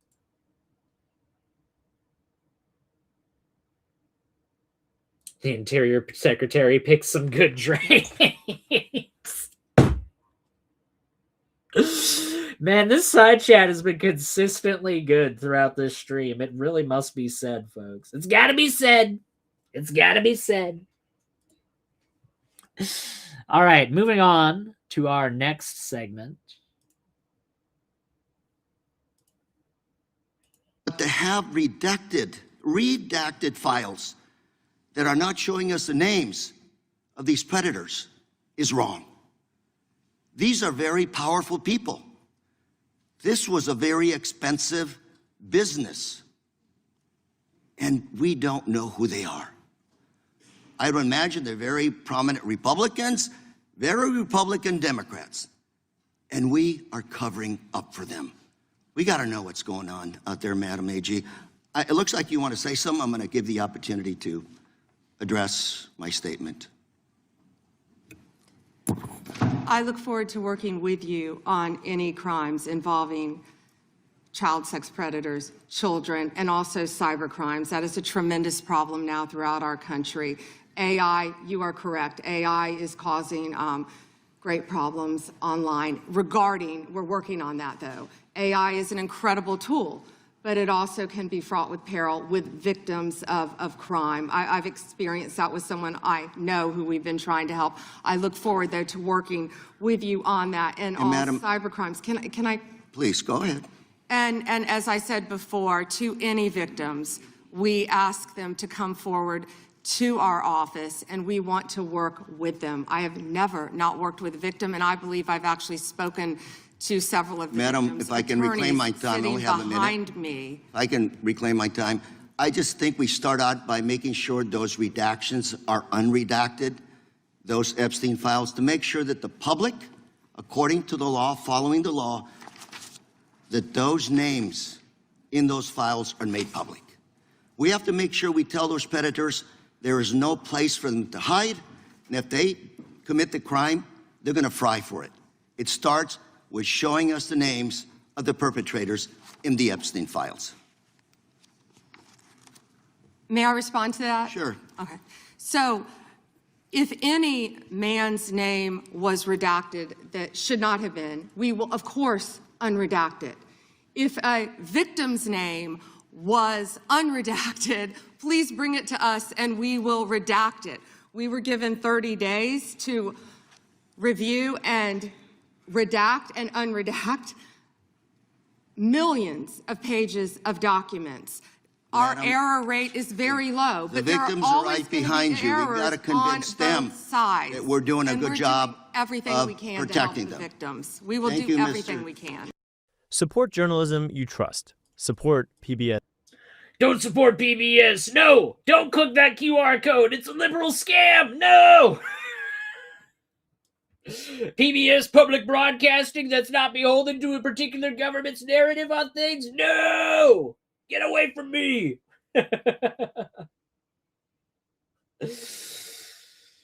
But yeah, they're gonna unredact it, everybody. They're working on it. They're not trying to redact any of the victims. Or sorry, they're not trying to unredact any of the victims, and they're not trying to redact any of the criminals. That's why there's so many different examples of it, right? Kind of like this excellent art piece that was done by Odesso. Excellent art piece. Please go and check them out.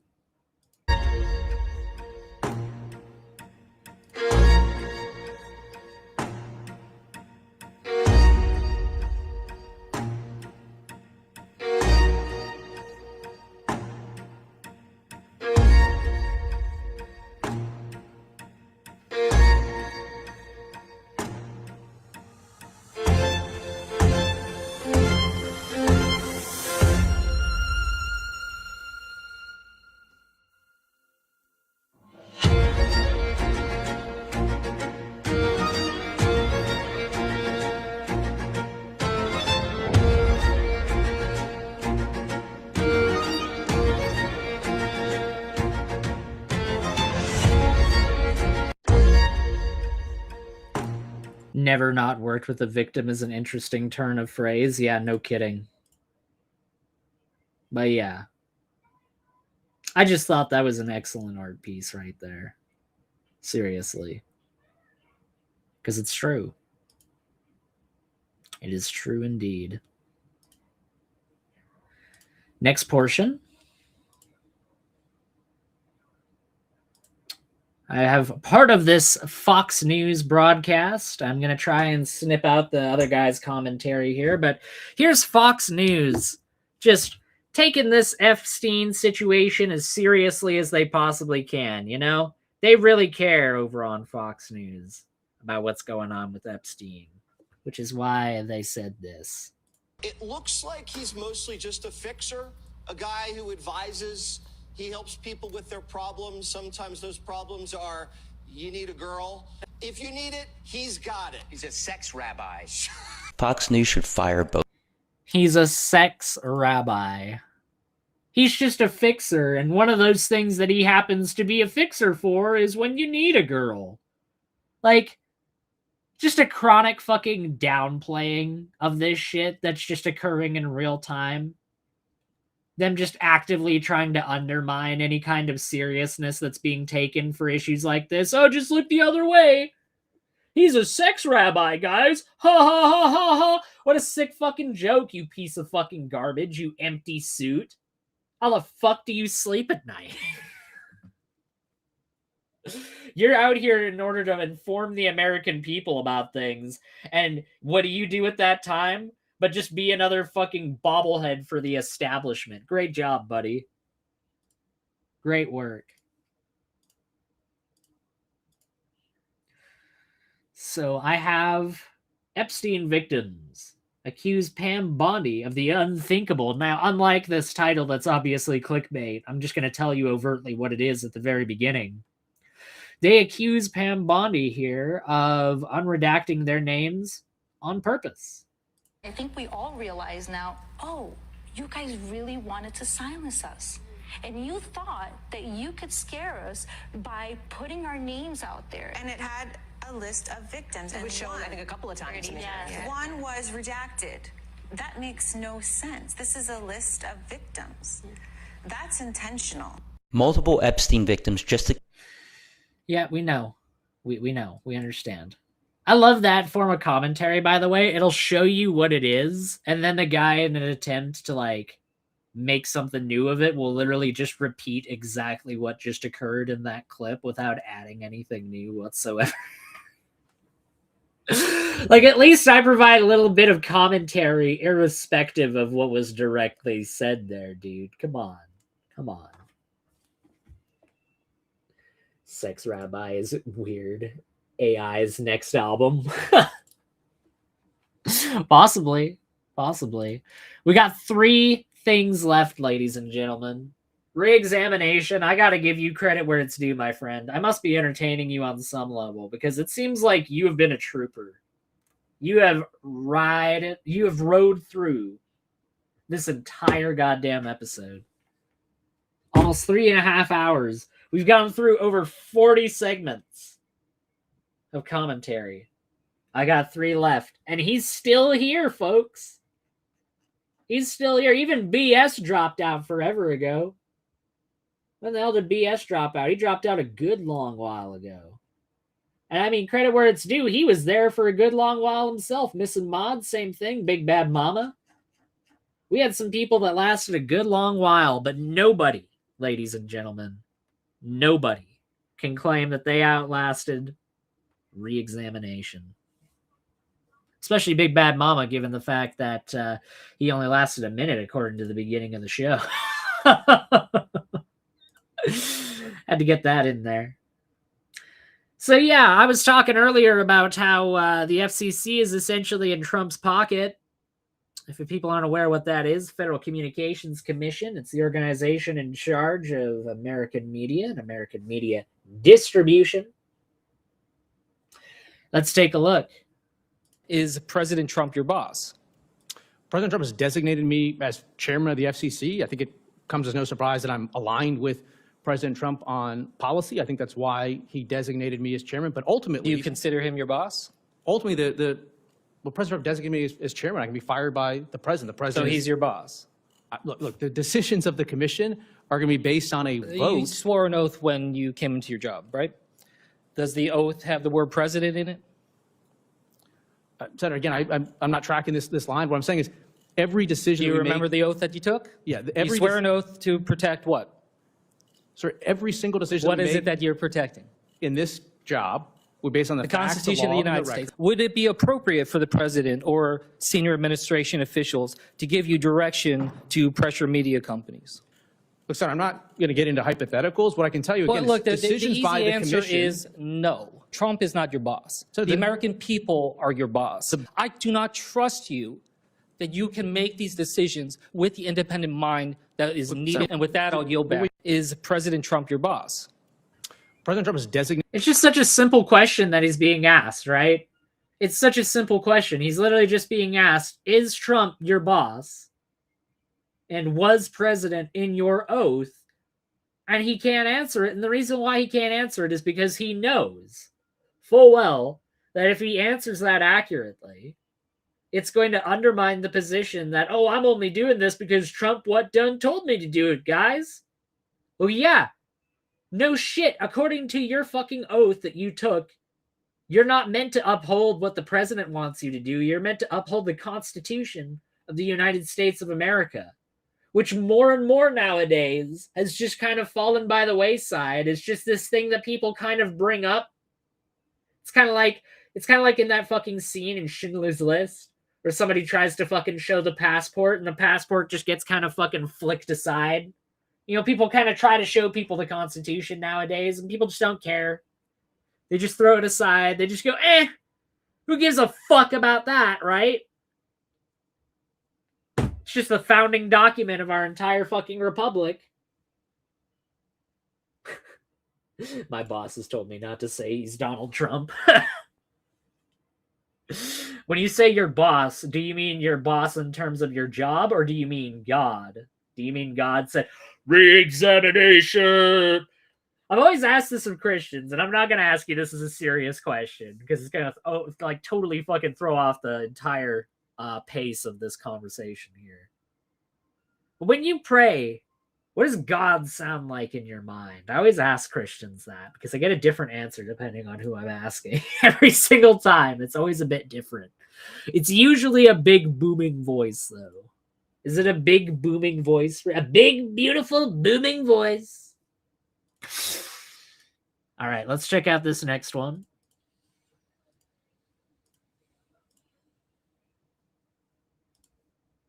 Of course aware that President Trump was impeached for his conduct connected to January 6th, right? Correct. Do you know how many members of Congress voted to impeach him? I don't recall. 232. Do you know how many Republican members of Congress voted to impeach him?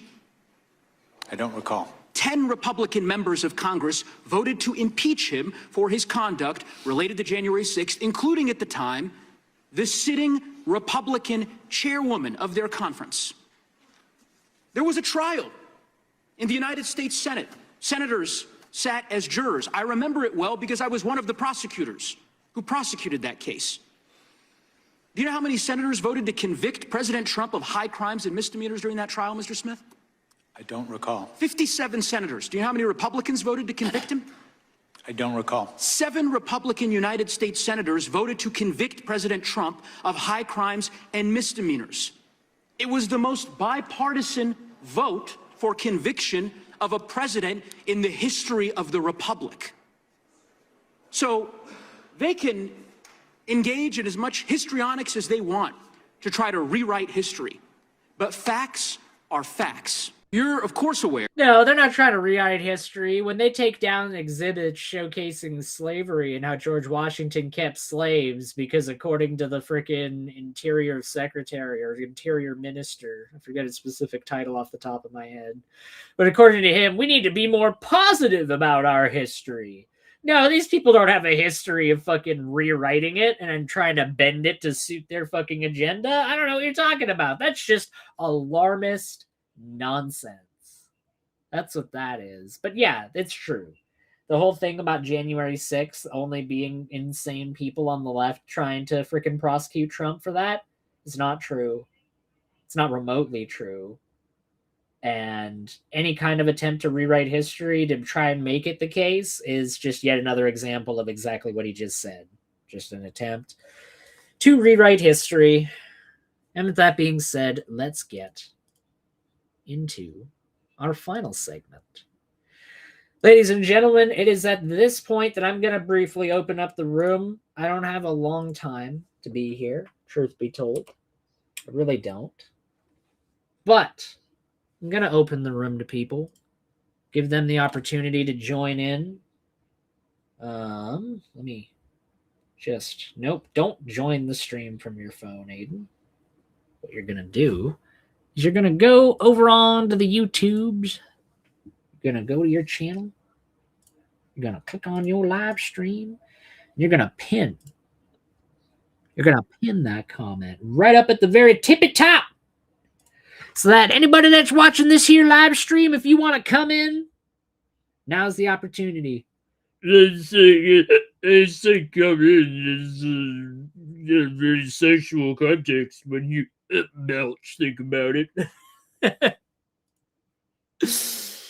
While I play this final segment, I will give people an opportunity to filter in. And truth be told, I'm going to give about 10 or 15 minutes. And if we don't got anybody over here, then I'm going to be closing her down for the day. Because I've got to go and take care of some stuff before I've got to get to work in any case. That was a big yawn.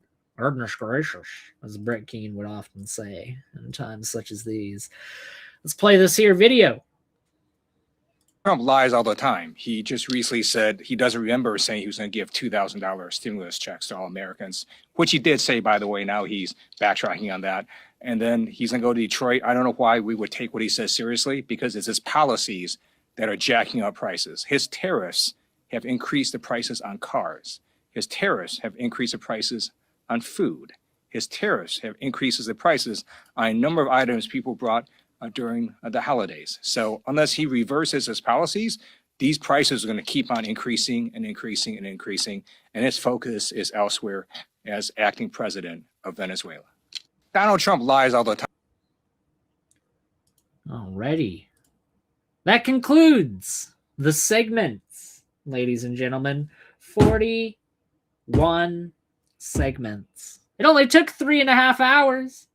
You know, Phantom was talking about how, 5 hours. You know what? Only 3.5. Only 3.5 to cover fucking over 40 segments. I think that's a pretty decent rate, if you ask me. I think that's a pretty goddamn decent rate. Uh-oh.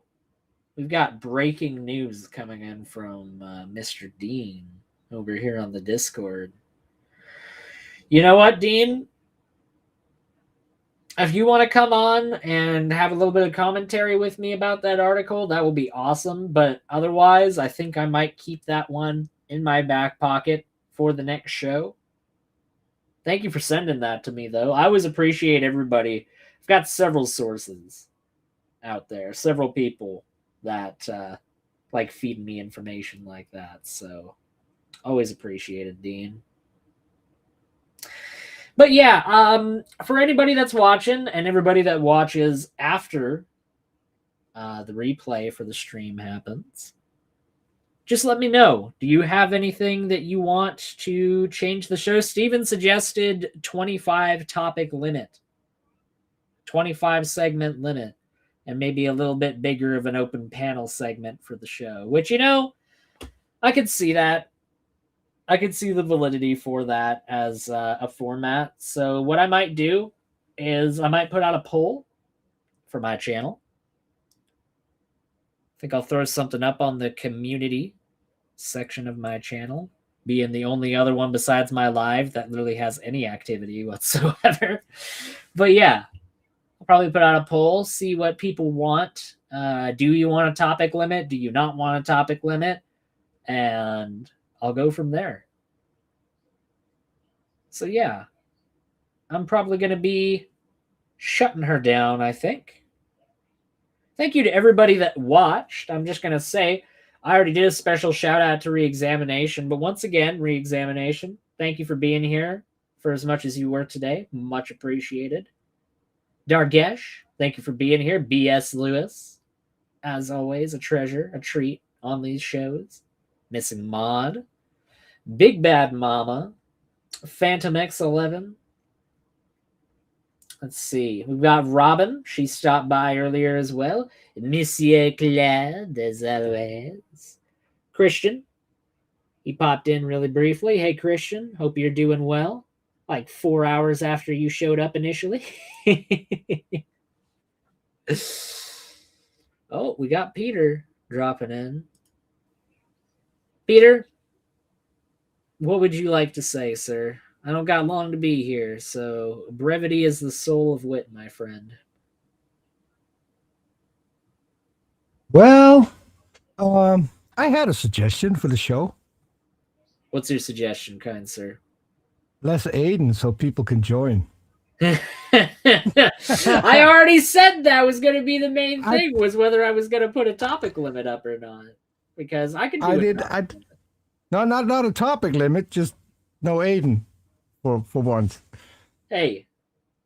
You come to a channel called Aiden. If we're going to put a topic limit, you're going to choose longer topics. That's not going to work. I don't know. I don't know what you're talking about. I don't know what you're talking about. I know you. You know me too long. I know you. Peter. You know me too long. Can't do that. It's not fair. I didn't. Yeah. See, now we get comments. Peter, brief. Yes, Claude, I can be brief. I did an entire show. I was on here in the chat, did an entire show, came back, and he's still going. So yes, compared to Aiden, I covered a lot of topics. Like, I literally went and covered like over 30 individual different things. I think we covered 30 things in our show. Yeah, so your show is like roughly the same span of time. No, it was an hour. No, sure it was. Then I decided to hang out with Natalia a little bit. So what was your cut? You covered 30 topics over the span of 1 hour, and you managed to 50 minutes to be correct. Yeah, you got 30 topics in 50 minutes. What was your coverage of those topics? Anyways, the sky is blue, and the reason why the sky is blue is because of oceanic refraction in the Earth's atmosphere. Anyways, moving on to our next topic. I think every Christian you and I know need to go watch that show because the guest was a Christian. No, I'm sure it was a good show. And he had a lot to say about Jesus that people apparently don't know. Peter, would you like to link the show? Even though he's a Christian, I kind of agreed with him on a lot. Would you like to link the show in the comments, Mr. Peter? Do I have it still up? Yes. Okay. Copy. Okay. There is a link. There is a link to Natalia's show. Go to Natalia's show, subscribe to Natalia, and give her some love. What's up, Peter?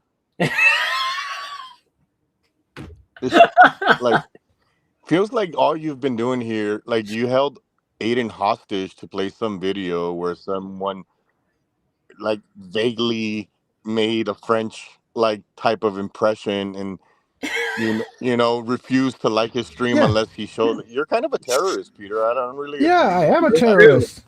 It's true. Have I ever said I wasn't a terrorist? I am a terrorist. I blinked. I'm terrible terrorist. I was like that guy during the Vietnam War where the Viet Cong like had him broadcast, like he went on the TV and he was like, "Oh, I love North Vietnam. It's a great country." And he's like blinking the Morse code for torture the entire time. That was what I was doing while Peter was holding me hostage. However, my dumbass forgot that I don't have my webcam. You weren't on camera. Yeah. So I heard the Morse code in the cracks of your voice. Don't worry. Oh, okay, good. You have such a sensitive pair of headphones. You heard the batting of my eyes in a certain sequence. Exactly. Like I can hear your eyelashes cutting through the wind that you blink. My Dan level eyelashes that I had installed in order to make them audible. Yeah. So what have we learned now, Aiden? An inside joke doesn't work if you don't tell people the inside joke, because you mistake me for somebody who's capable of learning anything, Peter. And anyways, as you just heard, you have mistaken Aiden for someone who is capable of learning from anyone. That's true. I did in fact just say that. Thank you, John. Yeah, I did say that. How's it going? I thought we had an echo Shut the hell up, for a Peter. second. Yeah, no, it's great. Yeah, I heard you say that, like, you hate commentators that commentate, but all their commentating is on what they exactly heard verbatim while adding no context to the conversation at all. That's right. You were talking about me. Yeah. But go ahead. Wow, you were listening in for a while if you caught that part. That's good. That's good. Josh is I also like how all these other people, just because they want to be loudmouths in the chat, suddenly they were here this whole time. But you never asked. You never stopped to ask yourself, I see 3 people chatting, but there's 4 viewers. I wonder who that 4th viewer is. It's Josh. Probably my very good friend Josh, who's Josh. always here. Josh is always lurking in the background. And you know what, Josh, you're right. You know, I could equivocate right now and I could go, oh, you know, how am I supposed to know who isn't there, Josh? You know, I could say that. But I'm going to take responsibility, Josh. And I'm going to say that it's all your fault and that you should have learned better. You should have known better before you came on here. You should have known that I'm not going to take responsibility and fuck you. No, I'm just joking. I'm sorry. I will keep that in mind from now on, Josh. Thank you for telling me that. I'll have that in the back of my mind. If I ever have one person watching, I'll know it's Just easy. as a producer, myself, not a lot of guests going on screen at the moment. Anyways, That on yeah, purpose? I'm gonna hop off. Like your thing keeps like making the same like Aiden loading sound, like keeps flashing your icon and like making robotic sounds. So I don't know. Is if, it like, making robotic sounds? Yeah, I don't know. Like you intentionally have one of your like intros kind of just like playing like on repeat. Wait, for real? Hold on. Let me check. I'm gonna hop off. Like your thing keeps like making the same like Aiden. It's not making no freaking robotic sounds in the background. That's fake news, Josh. It's fake news. I've got my Maybe feet up in the background. That's true. Maybe it's only in the StreamYard. I don't know. Do you hear it, Peter? It is neither beeping. No, there is a weird kind of feedback. Yes, but I don't think that's coming from Aiden or the intro. I think StreamYard's just screwed up again. I think Restream is just being special. If you're on your phone right now joining, Josh, it's probably because Restream actually hates people joining on their phones. Oh, he just left because it was so powerful. The forces of Restream were so powerful that his phone couldn't take it. Peter, I'm throwing you out of the room. I'm finishing my show. You linked your show. Thank you very much for linking my the show. Everybody, go I check was out brief. the show that he did with the I was top brief. He's a better person than I am in every way possible, and he just exposed me for the inferior streamer that I am right here live on my channel. So with that, And being she's better said- looking. And she's better looking. Fucking kill you, Peter. No, I'm just joking. Have a good one, dude. Okay. Catch you later, Aiden. Have a good one, everybody. Thank you. Here, you know what? I'm gonna get myself up on the main screen for the very end here. Thank you very much, everybody. Like I said, thank you, Claude, for coming in at the very last second to join us at the 11th hour of the stream. And with that being said, have a good one, everybody.